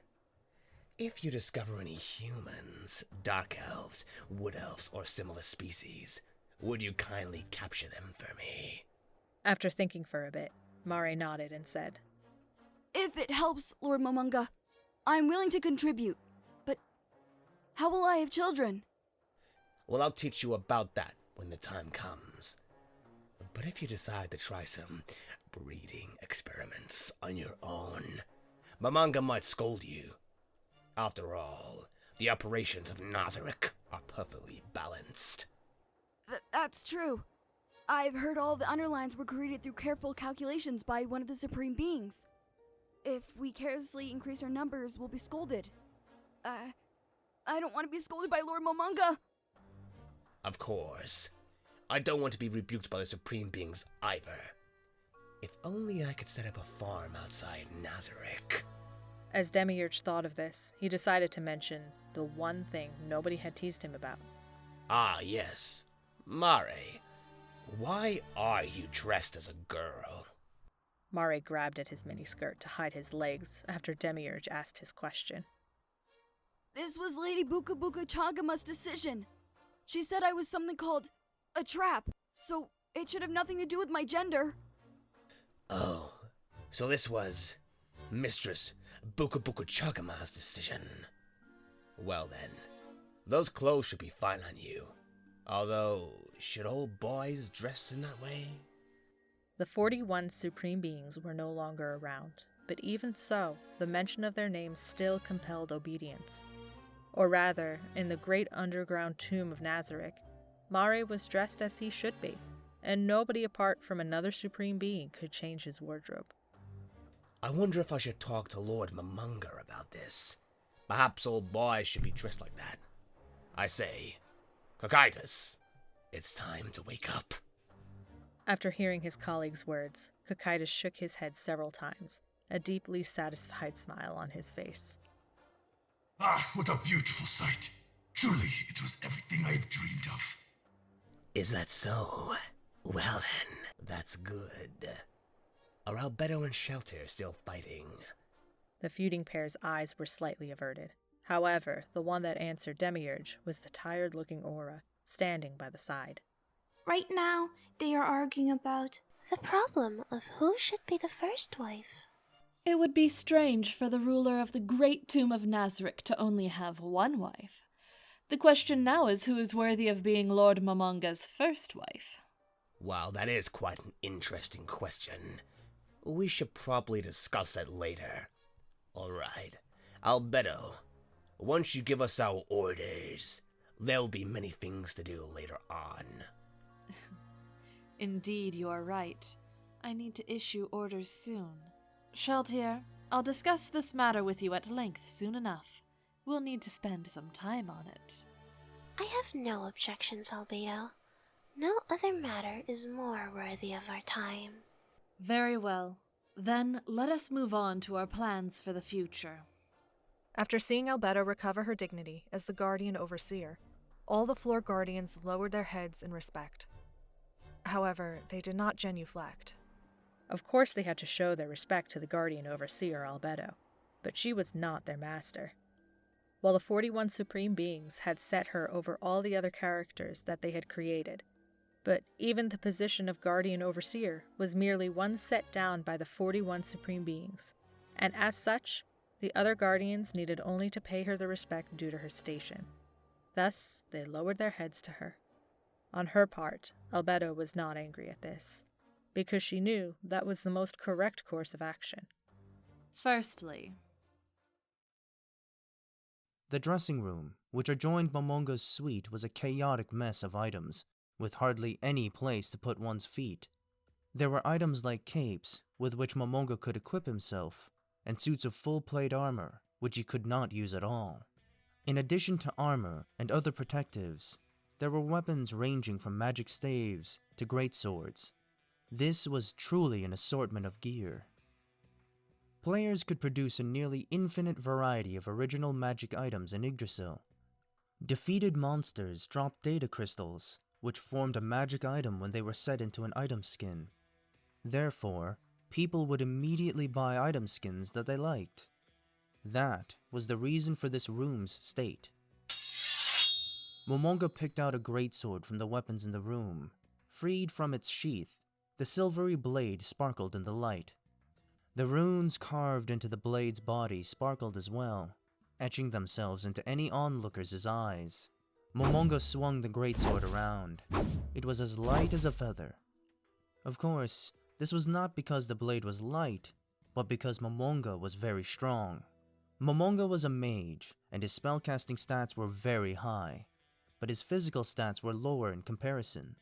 Still, the strength he had gained from reaching level 100 was not an inconsiderable figure.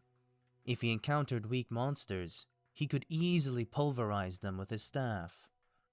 Momonga slowly took a fighting stance, and then a loud sound of metallic clanging ran through the room. The sword he had been holding a moment ago was now on the ground. The maid standing by in the room immediately picked up the greatsword and handed it to Momonga. However, Momonga did not pick it up, but looked at his empty hands. That was it. That was what confused Momonga. Although the realistic NPCs made him think he was no longer in a game, the annoying sensation that bound his body made him feel otherwise. In Yggdrasil, Momonga had no levels in warrior classes, and so he should not have been able to use a greatsword. However, if this new world was reality, it only made sense that he should have been able to wield it. Momonga shook his head and decided not to think about it. After all, he would not be able to find the answer no matter how much he pondered. Tidy this up. After Momonga directed the maid to clean up, he turned to look at the mirror that almost covered the entire wall. What he saw was a clothed skeleton. He should have been afraid after seeing what his body had become, but Momonga was unmoved. Indeed, it even felt natural to be that way. There was another reason for this, besides being used to this look from his time in Yggdrasil. That reason was that his mind had been changed, along with his body. The first sign of that was the fact that whenever he felt an intense surge in his emotions, he would immediately calm down, as though something was suppressing it. Another thing was that he could not feel thirst, hunger, or fatigue.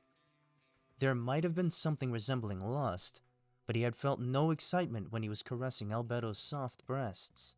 A terrible sense of loss filled Momonga, and he instinctively glanced down to his waist. Could it be it vanished because I never used it? However, his small voice and the sense of loss vanished as he spoke. Therefore, Momonga concluded that these changes, in particular the mental changes, were part of the undead immunity to mind-affecting effects.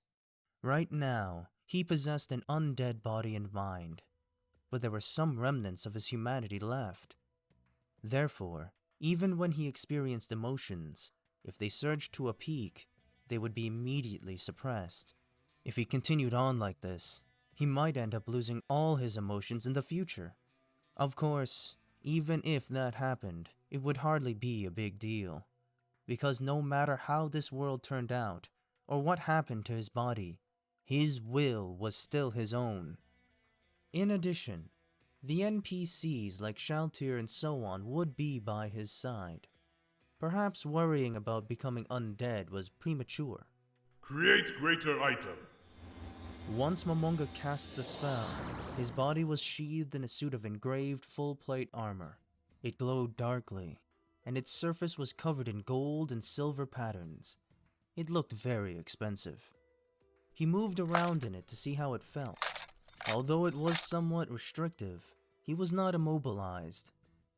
In addition, the armor fit his body very well, which was quite unexpected considering the gaps between his bare-boned body and the armor. It would seem that he could use magic-generated items, just like in Yggdrasil. As Momonga silently applauded the wonders of magic, he peeked at himself in the mirror from between the gaps of his closed helm. A dashing warrior looked back at him, nothing at all like a magician. Momonga nodded in satisfaction and gulped in his non-existent throat. Right now, he understood how a child felt when he angered his parents. I will be stepping out for a while. The guards are ready for you, the maid reflexively replied. However, the truth was, he disliked them. On the first day when the guards followed him around, he felt pressurized. On the second he was used to it, and then he felt like showing them off. And on the third day, Momonga suppressed the urge to sigh. It was all too stiff and formal for him. The guards followed him everywhere he went, and whenever he met someone, they bowed to him. Maybe, if he could have walked around nonchalantly with his guards in tow, it would have been tolerable. But he could not do that, because he had to maintain the gravitas of the ruler of the great underground tomb of Nazarick at all times. He could not allow a moment of laxity to ruin his image, so his nerves were constantly on edge. This caused a lot of stress to the formerly human Momonga. Even though strong emotions were promptly suppressed, his mind felt like it was being boiled by a low flame all the time. And then there were the unbelievably beautiful women who plastered themselves to his side at all times, taking care of him in all ways. As a man, he was delighted by the attention, but the invasion of his personal space and his life was wearing him out as well. That stress was another relic of his humanity. In any case, it was not a good sign that he, the master of Nazarick, was being subjected to this emotional distress amidst these strange circumstances. It might lead him to making a poor decision in times of emergency. He needed to refresh himself. Momonga's eyes went wide as he came to that decision. His expression did not change, of course, but the lights in his eyes burned brighter. No, there is no need for the guards to accompany me. I simply wish to walk by myself. Please wait and reconsider. If something happens to you, Lord Momonga, we must become your shields. We cannot allow any harm to come to your person. The maids and the other vassals wanted nothing more than to protect their master, even at the cost of their own lives. In that sense, Momonga's request to go walking by himself, which completely disregarded their feelings, was a cruel one. However, it had been over 3 days since this abnormality occurred, roughly 73 hours. In this time, Momonga had been desperately trying to maintain the stern facade of the ruler of the great underground tomb of Nazarick, but now he needed a rest. Therefore, even though he felt bad for them, Momonga thought of an excuse and said, I have something to do in secret, and I will not allow anyone to follow me. A brief silence followed. Just as Momonga was starting to feel that it was dragging on, the maid finally replied. Understood. Then, please be safe, Lord Momonga. Momonga's heart ached briefly as the maid ate it up, hook, line, and sinker, but he brushed it aside. There should not be anything wrong with taking a short break and going outside to check out the surrounding scenery. Indeed, it was very important that he saw for himself whether they had been transported to another world. The excuses were welling up, because Momonga was starting to feel that he had been too selfish. Momonga waved away the guilt in his heart and activated the ring of Ainz His destination was a large hall. There were rows of narrow mortuary slabs on both sides of him, but there were no corpses on them now. The floor was polished limestone. Behind Momonga was a flight of stairs leading down, and at their end was a set of double doors, through which one could access the first floor of the great underground tomb of Nazarick. The sconces in the walls had no torches. The only light came from the bluish-white moonlight streaming in from the outside. This was the closest location to the surface that the ring of Ainz could take him, the central mausoleum on the surface of the great underground tomb of Nazarick. All he needed to do was take a few steps to reach the outside world. But despite the vast space before him, Momonga could not take those steps. That was because of the thoroughly unexpected encounter before him. The silhouettes of heteromorphic beings loomed before him. There were 3 monsters in total. One of them looked like a fearsome demon. Fangs protruded from its mouth, and its body was covered in scales. It had stout arms and sharp claws, as well as flaming wings and a snake-like tail.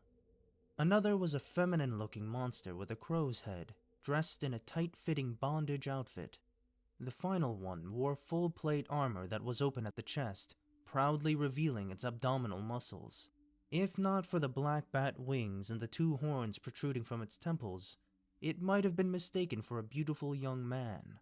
However, its eyes held a desire that knew no limit. They were the evil lords of wrath, jealousy, and greed, respectively. All the evil lords turned their attention to Momonga, but they did not move, only watching with their unwavering gazes. The grim atmosphere weighed down on everyone present.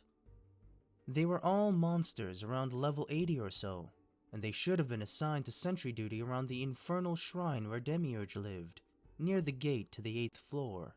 Shalltear's undead minions should have been stationed in the upper floors to stand guard. So what were Demiurge's subordinates, his elite guards, doing in here? Behind them was one more figure. Momonga had not noticed him until now, but it had been watching Momonga from the beginning. Once he revealed himself, everything became clear. Demiurge. A surprised look appeared on the demon who had been addressed by name. That look seemed to be saying, why would his master be here?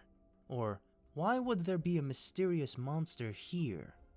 Momonga decided to place his bet on a slim possibility, and advanced. If he stopped now, it would be a miracle if his true identity was not uncovered. In any event, his plan was to slowly move forward while staying near the wall, ignoring the monsters and walking past them. He was fully aware that their eyes were on him. However, Momonga suppressed his feelings of weakness with sheer willpower, held his chest high, and continued moving forward. Once they had gotten close enough to each other, all the demons simultaneously genuflected, bowing their heads to him. The one at their head was of course Demiurge. His neat movements were slick and elegant, as though he were a nobleman. Lord Momonga, may I ask you why you have come here, without your escort, and dressed like this? The cat was out of the bag. Demiurge could be said to be the wisest being in the great underground tomb of Nazarick, so being seen through was inevitable. However, Momonga felt that the reason he had been seen through was because of the teleportation. Only one person in Nazarick possessed the ring of Ainz that permitted its bearer to teleport freely through its halls. Momonga. It's complicated, Demiurge. You should know why I am wearing this. Demiurge's elegant face twisted in consternation. He took several breaths before answering. My deepest apologies for being unable to divine your fathomless intentions, Lord Mamunga. Call me Dark Warrior. Pardon me. Dark Warrior.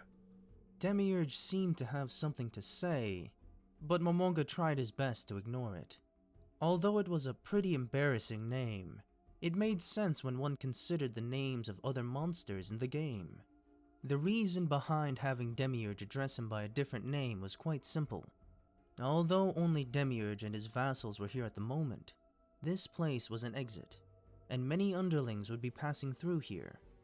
Momonga simply did not want them to call him Lord Momonga wherever he went. How much did Demiurge understand without knowing Momonga's thoughts?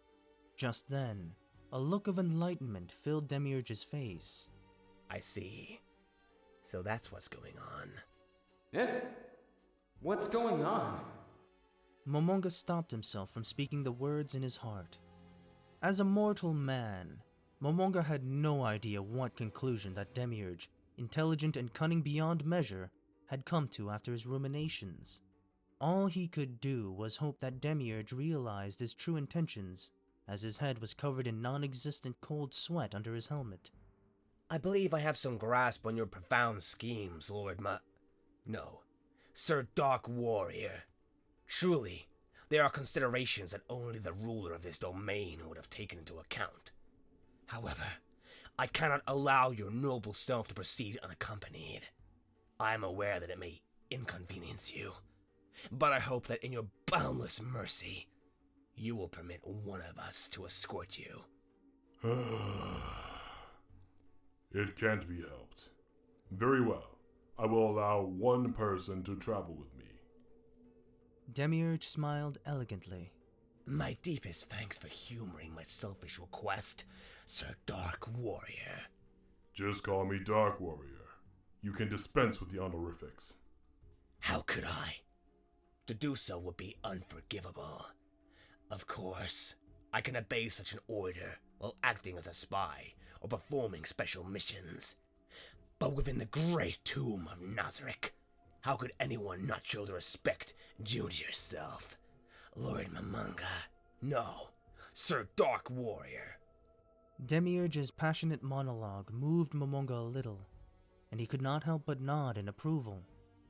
He mused that being called Dark Warrior would lead people to mock him for having such a lame name, and he lamented picking that alias so casually. Forgive me for wasting your valuable time, Sir Dark Warrior.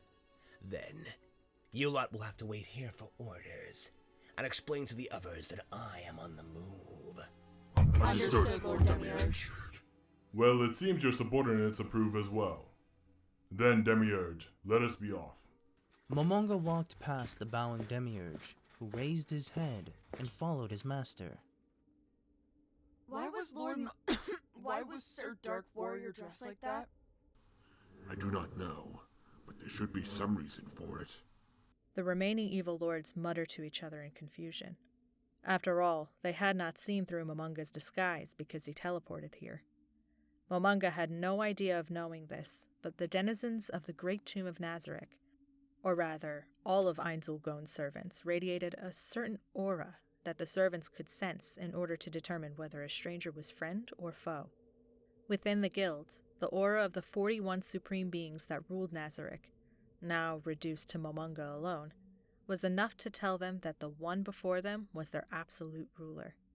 They could sense his mighty presence from a distance, and they could not have mistaken Momonga for anyone else, even through his full plate armor. They would have seen through Momonga's disguise immediately, regardless of how he arrived. It was easy to differentiate his aura from the others in Nazarick. The doors to the first floor swung wide, and someone climbed the stairs. Judging by the aura that came from the stairs, the newcomer was a guardian. The evil lords saw the beautiful face of the guardian overseer, Albedo, rising from the steps. They went to one knee as they realized that they were in the presence of someone who was the equal of their master, Demiurge. To Albedo, the vassals kneeling before her was merely natural, and she paid them no heed as she looked around. Only after Albedo failed to find the person she was looking for did she turn back to the evil lords. She spoke without addressing anyone in particular. I don't see Demiurge around. Where is he? He and, Sir Dark Warrior passed through just now, so Lord Demiurge decided to accompany him outside. Sir Dark Warrior? I don't recall a name like that among the servants. Which servant did Demiurge accompany? A floor guardian following a lowly servant? How strange. The evil lords did not know how to respond, and looked at each other. Albedo smiled gently to the evil lords.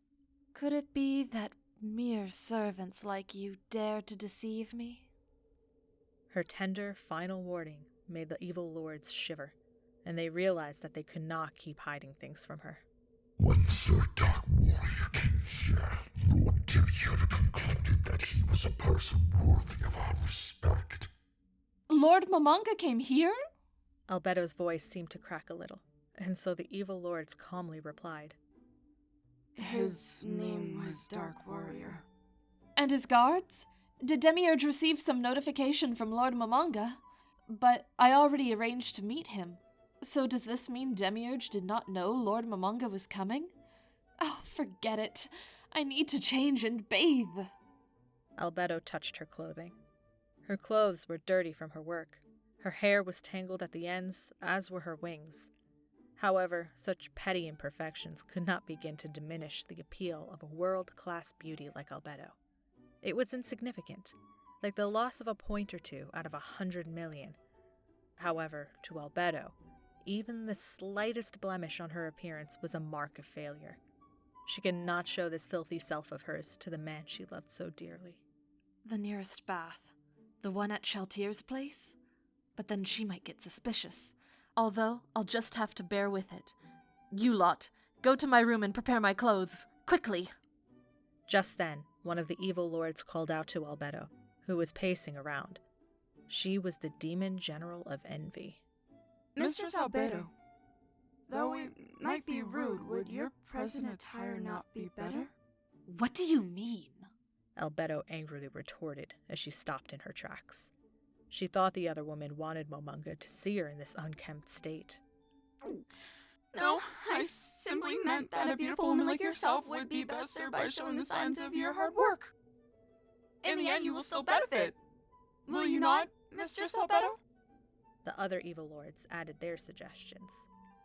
By the time you could bathe and prepare yourself to meet Sir Dark Warrior, much time would have been wasted. It would be a shame to miss a good opportunity because of that. I see. Albedo mused. They had a point. That makes sense. It seems I panicked because I have not seen Lord Momonga for such a long time. I can only meet Lord Momonga after 18 hours. Don't you think 18 hours is too long? Yes, it is. If only I could finish laying out the administrative framework and return to Lord Momonga's side. Then I'd better not waste time griping and find Lord Momonga. Where is Lord Momonga now? Just stepped out. I see. Although Albedo's reply seemed curt, there was a distant smile on her face as she imagined being with Momonga. She flapped her wings in an adorable way. She walked past the evil lords with hurried steps. The footsteps suddenly halted, and Albedo asked the evil lords again. For the last time, do you really think Lord Momonga will approve of seeing me dirtied like this? After leaving the mausoleum, Momonga was greeted by a beautiful sight. The surface area of the Great Tomb of Nazarick was 200 meters square, protected by 6-meter thick walls, with an entrance and an exit at the front and back. The tomb's grass was trimmed short and felt refreshing. On the other hand, the tomb's trees had leafy branches that shrouded much of the grounds in shade, and the extensive shadows gave the place a gloomy air. There were also alabaster tombstones scattered about. The juxtaposition of the neat grass and the messy tombstones was quite incongruous. In addition, there were exquisite carvings of angels and goddesses all over the place, each of which was easily a work of art. But the chaotic tomb design was frustrating, to say the least. Apart from the large central mausoleum, there were 4 smaller mausoleums in the north, south, east, and west, each defended by statues of armored warriors, each 6 meters tall. The central mausoleum was the gateway to the great tomb of Nazarick, and it was from this place that Momonga had emerged into the outside world. Momonga stood at the top of the stairs and quietly surveyed the landscape before him. The great tomb of Nazarick had originally been located in the icy world of Helheim, which was perpetually shrouded in darkness. The atmosphere was grim and dark, and the sky was constantly overcast. Yet, what he saw now was vastly different from that. He was looking at a beautiful night sky. Momonga looked to the heavens, and he could not help but sigh. He shook his head, as though unable to believe his eyes. Amazing! To think that they could include such detail in a virtual world. The air here is so fresh that it must never be polluted. People born in this world wouldn't need artificial lungs to breathe. He had never seen such a clear night sky in all of his life. Momonga wanted to cast a spell, but he was hampered by his armor. There was a certain mage class that allowed for the casting of spells in armor, but Momonga did not have that class. As a result, his full-plate armor kept him from using magic. Even armor created by magic would not allow its wearer to cast spells while wearing it. Currently, there were only 5 spells he could use in his armored state. But sadly, the flight magic Momonga wanted to use was not part of them. Momonga reached his hand into his pocket dimension and withdrew an item. It was a necklace with a pendant shaped like a bird's wing. He put on the necklace and focused on it. The power buried within the necklace took effect. Fly! Freed from the shackles of gravity, Momonga floated lightly into the sky. He rose upward in a straight line, gaining speed as he did.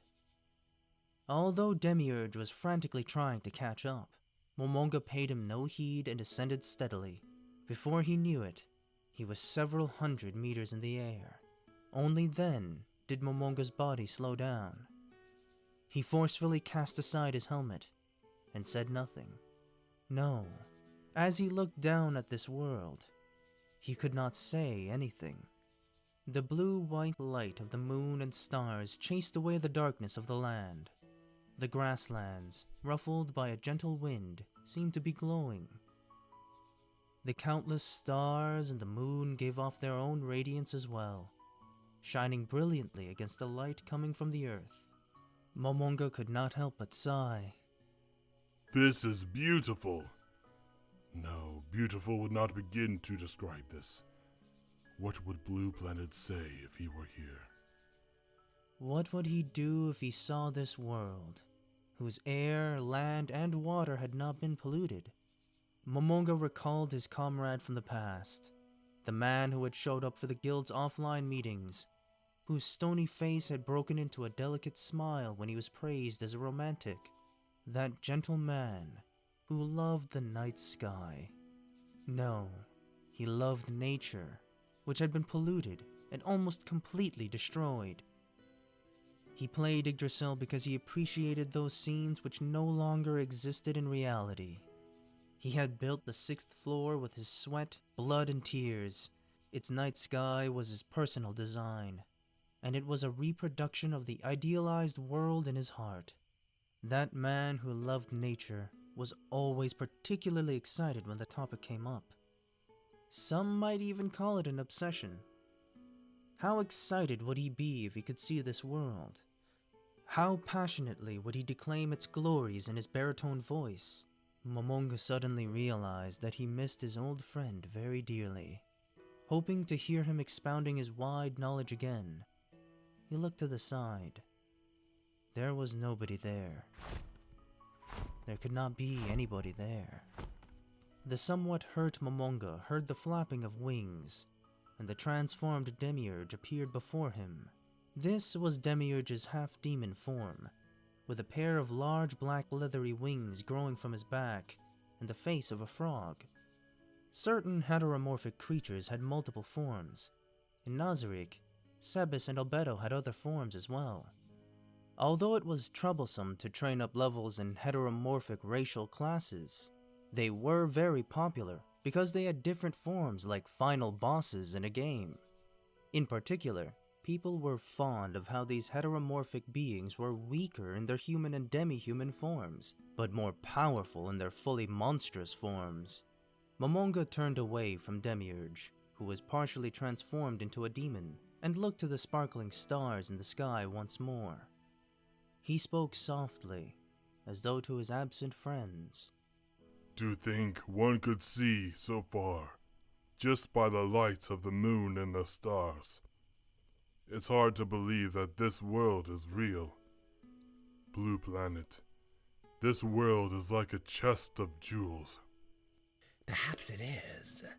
I believe the beauty of this world exists to adorn you, Lord Sir Dark Warrior.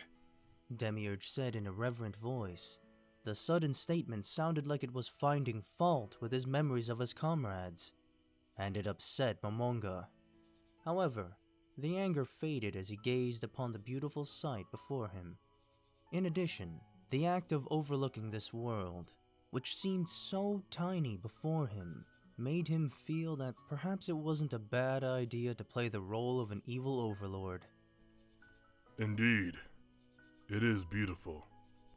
You say these stars exist to adorn me. Perhaps that is so. Perhaps the reason that I have come here is to claim this chest of jewels, which belongs to nobody else. Momonga clenched his fist before him, and it looked as though he was taking the stars into his grasp. Of course, that was simply because his hand was covering the stars up. He shrugged at his childish behavior and said to Demiurge, No, this is not something I can claim for myself. Perhaps these jewels are meant to adorn the great tomb of Nazarick, myself, and my friends of Ainz old Gone. If it is your wish, then by your command, I shall lead Nazarick's forces to claim this chest of jewels. I, Demiurge, would like nothing more than to present this chest of jewels to my lord and master, Lord Momonga. Those cheesy lines made Momonga chuckle. He wondered if Demiurge had been intoxicated by the atmosphere as well. As long as we do not know anything about the beings which live in this world, I can only say that your idea is foolish. For all we know, we might be minuscule weaklings in this world. However, conquering this world might be quite interesting. Conquering the world was something that only the villains in children's shows would say. The fact was that conquering the world was not easy. And then there was the matter of ruling the world after conquering it, preventing insurgency and maintaining public order, as well as all the other problems that came with ruling a host of nations. When one thought about these things, one would realize that there was hardly any point in conquering the world. Momonga knew all of this, but he still spoke of conquering this world, because seeing its beauty awoke that juvenile desire within him. In addition, as he was getting into the mindset of being the leader of the dreaded guild Ainz Gone, those words accidentally fell from his mouth, and there was one more reason. Albert, Lucifer, Variable Talisman, Bell River. It was because he remembered what his former guildmates had once said. Let's conquer one of the worlds in Yggdrasil. He knew that Demiurge, the wisest mind in Nazarick, would understand that taking over the world was just a child's joke. If Momonga had seen the smile that had spread across Demiurge's frog face, he would surely not have left matters at that. But Momonga did not look at Demiurge, instead turning his gaze to the horizon, where the infinite expanse of the earth and sky met. This is an unknown world, but am I the only one who made it here? Did the other members of the guild come here too? Although one could not play multiple characters in Yggdrasil, his comrades who left might have made new characters on the last day of the game. Also, given that he had been online so close to the forced log-off time, Hirohiro might have come here too. The fact was, Momonga's presence here was an anomaly. The unknown circumstances that had brought him here might have brought his comrades, who no longer played the game, here with him. He couldn't contact them with a message, but there might be many reasons for that. They might be on a different continent, or something had changed in the spell's effects, and so on. Then as long as the whole world knows the name of Ainz will go. If his comrades were here, then the name of the guild would reach their ears. Once they found out, they would come over. Momonga was that confident in the strength of their friendship. Deep in thought, Momonga looked over to Nazarick and saw a curious sight. A wave over 100 meters across was moving along the land as though it were the sea. Little ripples rose from the surface of the plains, slowly heading in the same direction as they fused together, finally becoming small hillocks as they approached Nazarick. The gigantic pile of dirt shattered against the sturdy walls of Nazarick, like waves crashing against the shore. Earth Surge. He used his skills to enlarge the effective area, as well as his other class skills. Momonga muttered in respect. In all of Nazarick, only one person could use this magic. That's Mari for you. It seems camouflaging the walls is an easy task for him. Indeed. Mari has also recruited several golems and undead, who are tireless to help. However, the progress is slow and hardly ideal. In addition, some gaps will be left after moving the earth, which will need to be filled with plants. That will only increase his workload further. Concealing the walls of Nazarick was a time-consuming task to begin with. The only question is whether he will be discovered as he works. How is our perimeter security? Our early warning net has already been constructed. We will know of the intrusion of any intelligent beings within 5 kilometers, and we will be able to observe them without their knowledge. Well done. However, this net is manned by the underlings, right? Demiurge replied in the positive, and Momonga suggested it might be good to erect another security net, just in case. I have a plan for the security net. Put it into motion. Understood. I will discuss this with Albedo, and then combine her suggestions with your orders. Also, Sir Dark War... It's fine, Demiurge. You can call me Momonga. Understood. May I ask about what you plan to do next, Lord Momonga? Since Mari has carried out his task splendidly, I intend to check in on him. I also plan to give him a suitable reward in person.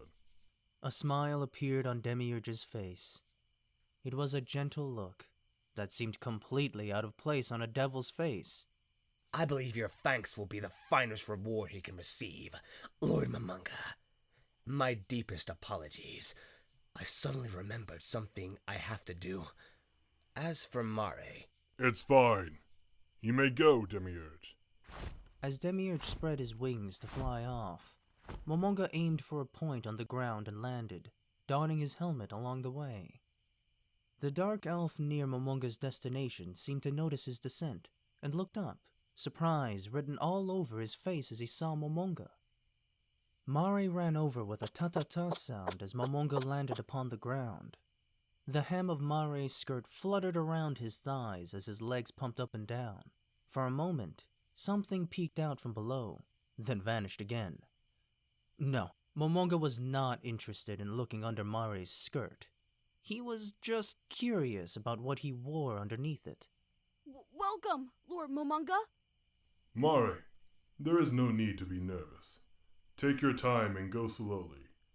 If you're not used to it, you can also dispense with the polite language, though only when we are in private, of course. I can't do that. How could I not speak respectfully to a supreme being? It's terribly rude. Although he disliked children being so formal around him, Momonga said, I see, Mari. Well, if you insist, then I am fine with it. However, I want you to know that I will not force you to do so. Yes! Although, may I ask why you came here, Lord Momonga? Did I make a mistake? Of course not, Murray. In fact, I came here to praise you. The expression on Mare's face went from fear that he might be scolded to surprise. Mare, your work is very important. Even with our security nets in place, the inhabitants of this world may be over level 100.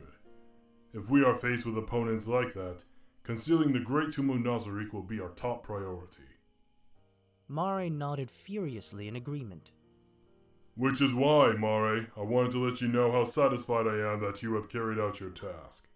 In addition, I want to tell you how relieved I am that you were the one handling this matter.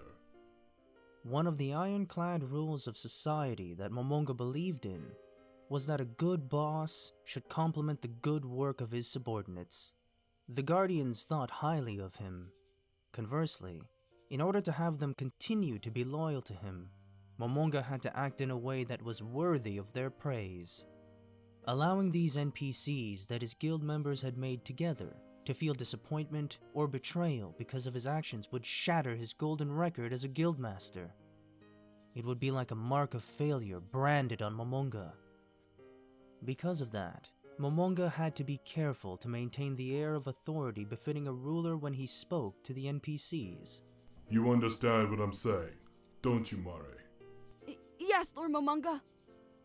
Mare might have been dressed like a girl, but the fact that he was a boy was evident from his panicked face. Very good. Then for your hard work I shall give you a reward. How could I accept such a thing?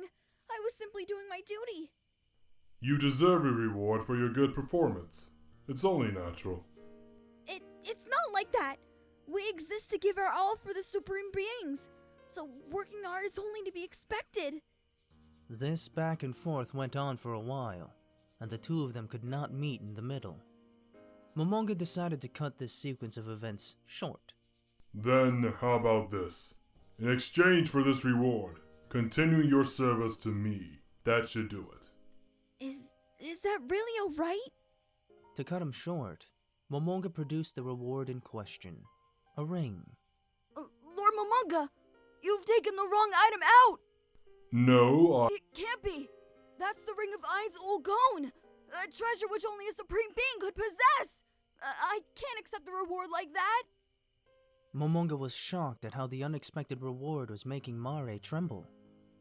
He was correct in that this ring was intended for the guild members. Only 100 of them had been made, so that meant that there were only 59 rings without owners, no 58. As a result, they were quite precious, but the reason for this gift was not just as a reward, but the hope that it would be put to good use. In order to put Mare's rampant imagination at ease, Momonga sternly said, Calm down, Mare. I can't. How could I accept a valuable ring that only the supreme beings should possess? Calm down, Mare. Teleportation is blocked in the Great Tomb of Nazarick, and that generates all kinds of inconveniences. After hearing this, Mare slowly regained his composure. My hope is that during an enemy attack, the Guardians will command the respective floor's forces. At the same time, it would be quite sad if a Guardian was unable to move around freely due to the teleportation block. Therefore, I give this ring to you. Momonga raised the ring on his finger high. It glittered brilliantly in the moonlight. Mare, I am pleased with your loyalty. At the same time, I understand your reluctance as an NPC to accept this ring which symbolizes us. However, if you truly understand my intentions, you will accept my orders, and this ring with them. But why me? Shouldn't everyone else have gone one too? I intended to give the others these rings. However, you are the first. This is because I am pleased with your work. If I gave this to someone who did no work, then this ring would have no meaning. Or do you intend to devalue this ring? No, of course not! Then take it, Mare. After accepting this ring, continue working hard for Nazarick and myself.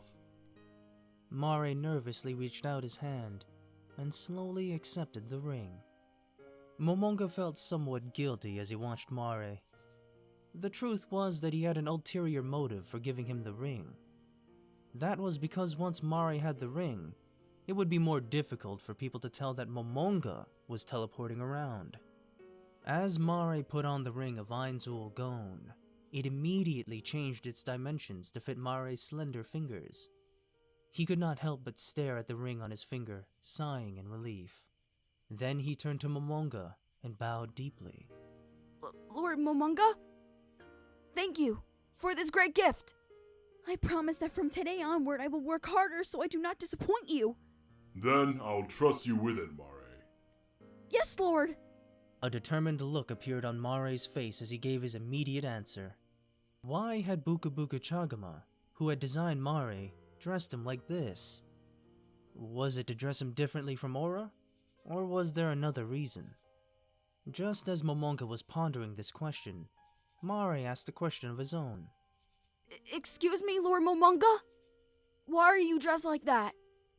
About that. Because I wanted to get away. Obviously, he could not say that. Mare's eyes sparkled as he looked up to the troubled Momonga. How should he bluff his way through this? If he failed here, all the acting he had done to appear like a commanding superior would have gone to waste. No subordinate would respect a superior who was trying to flee. Momonga desperately tried to calm himself down, and then help came from an unexpected quarter. That's simple, Mare. Momonga looked back, and his eyes were instantly drawn to the person he was looking at. A woman who seemed to be the embodiment of all feminine beauty stood beneath the moonlight. The bluish-white radiance played across her body, which sparkled in response. It was as though a goddess had descended from the heavens to grace the earth. Her black wings flapped, creating a gust of wind. It was Albedo. Although Demiurge was behind her, such was Albedo's beauty that Momonga's eyes did not even register Demiurge's form. Lord Momonga wore this armor and concealed his identity because he did not wish to disturb the others at work. When Lord Momonga approaches, it is only natural for everyone to stop whatever they are doing and bow to him. However, Lord Momonga did not wish to interrupt anyone. Thus, he disguised himself as Sir Dark Warrior, so the others would not cease in their labors to pay him his due respect. Am I correct, Lord Momonga? After hearing Albedo's question, Momonga nodded repeatedly. As expected of you, Albedo, you understood my true intentions. It is only natural as the Guardian Overseer. No, even if I were not the Guardian Overseer, I am confident that I could read your heart, Lord Momonga. As Albedo smiled and bowed deeply, there was a bizarre expression on Demiurge's face as he stood behind her. Although it weighed on his mind, he couldn't object to the people assisting him. So that's why. Mare said, with a look of realization on his face. As he looked toward Mare, Momonga saw a sight he could hardly believe was real. Albedo's eyes had suddenly gone wide open, to the point where it seemed like her eyeballs might fall out. She was pointing at Mare in a strange way. Just as Momonga was thinking about this, Albedo's face returned to its usual, beautiful state, so quickly that Momonga thought it had all been an illusion. What's wrong? Nothing. Alright, Mare, sorry for disturbing you. Take a break and continue the camouflage work afterwards. Yes, Lord. Then, Lord Momonga, I'll be on my way. As Momonga nodded to him, Mare rubbed the ring on his finger and left. Speaking of which, why did you come here, Albedo? I heard Demiurge say you would be here, so I wished to greet you, Lord Momonga. However, I apologize for making you see me in this filthy state. Momonga looked at Albedo again as he heard the words, filthy. However, he did not feel that the words were fitting. Granted, there was dust on her clothes, but it didn't lessen her beauty at all. Certainly not, Albedo. Your radiance can never be diminished by something as insignificant as dirt. That said, I feel a little uncomfortable about making a beautiful maiden like yourself run around. However, since this is an emergency, I must ask you to continue working for Nazarick for the time being. I apologize for that. I can endure any hardship as long as it's for your sake, Lord Momonga. I am grateful for your loyalty. Ah, yes, Albedo. I have something to give you. What might that something be? As Albedo lowered her head and calmly replied, Momonga brought out a ring. Naturally, it was a ring of Ainz Gone. You will need this item in your position as the Guardian Overseer. Thank you very much. Her reaction was so different from Mare's that Momonga was somewhat disappointed. However, he immediately realized that he was mistaken. The corner of Albedo's mouth was twitching, and she was desperately trying not to let her expression change. Her wings were shuddering because she was trying her best not to spread them. The hand which took the ring had clenched up. When had she done that? And then it opened up, trembling mightily. Even an idiot could see her excitement. Continue your loyal service. As for you, Demiurge, some other time. I understand, Lord Momonga. I shall continue working hard in the future to prove myself worthy of such a mighty ring. Is that so? Then I have abandoned the tasks that I must take care of. I'd best return to the 9th floor before I get scolded. After seeing Albedo and Demiurge lower their heads in response, Momonga activated the teleportation effect of the Ring of Ainz Gone. In the instant before the scenery changed, Momonga thought he heard a woman shouting, All right! However, he felt he must have been mistaken, because there was no way Albedo could make such a crude sound.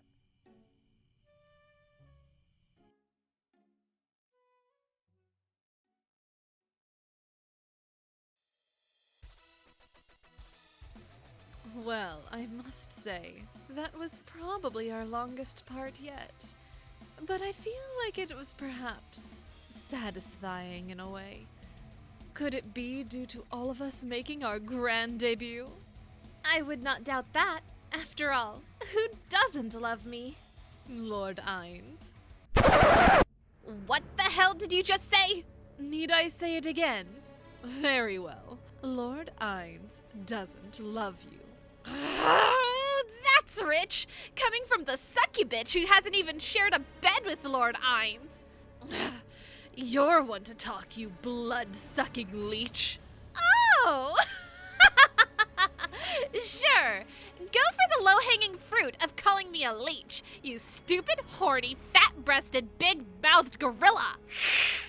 At least I'm not some short, flat-chested vampire lolly who has every fetish under the god-forsaken sun. My ladies, could you please stop fighting? We still need to record the credits. Shut the hell up!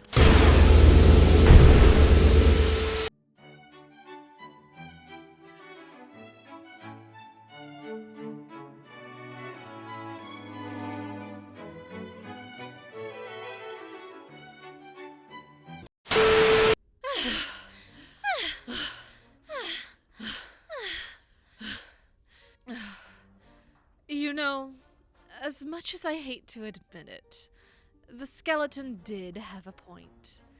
We should get back to the credit reading. Yes. Apologies for the delay, dear listeners. We ought to get to it. After you, Shalltear. Oh? Why, thank you, Albedo. The male narrator was played by Lamplight VO. The female narrator was played by ZtefHaze VA. The magnificent Lich voice of Lord Ainz was played by Syckniss. The breathtaking human voice of Lord Ainz was voiced by Thepeachgod. Albedo was played by Kassanda Cherry. Shalltear was played by SkyandKai and Kassanda Cherry. Cocytus and Demon General Wrath were played by Jtrussvo. Demiurge was played by Overlord Audiobooks. Arabella Fiora was played by Cinnamon Mods. Mare Bellofiore and Demon Lord Envy were played by Shadow Gaming VA. Sebastian was played by Josh Gilholm. Narberal Gamma was played by assassinglasgow. Captain Nigun was played by DailyEraser. Gazef Stronoff was played by Chibox VA. The Vice Captain and Demon Lord Greed were played by SparkHunter Productions. The opening song was done by LeeandLie and Jonathan Young. The instrumentals of the outro was done by Noan. Additional music was composed by Shuji Katayama. We hope you all enjoyed listening. Be sure to like and subscribe for more audiobook greatness in the future. Be sure to click the bell for notifications for when the next part drops. We hope to see you all next time. This is Albedo and Shalltear. Long live Ainz Ulgon. Ulgon. See you next time.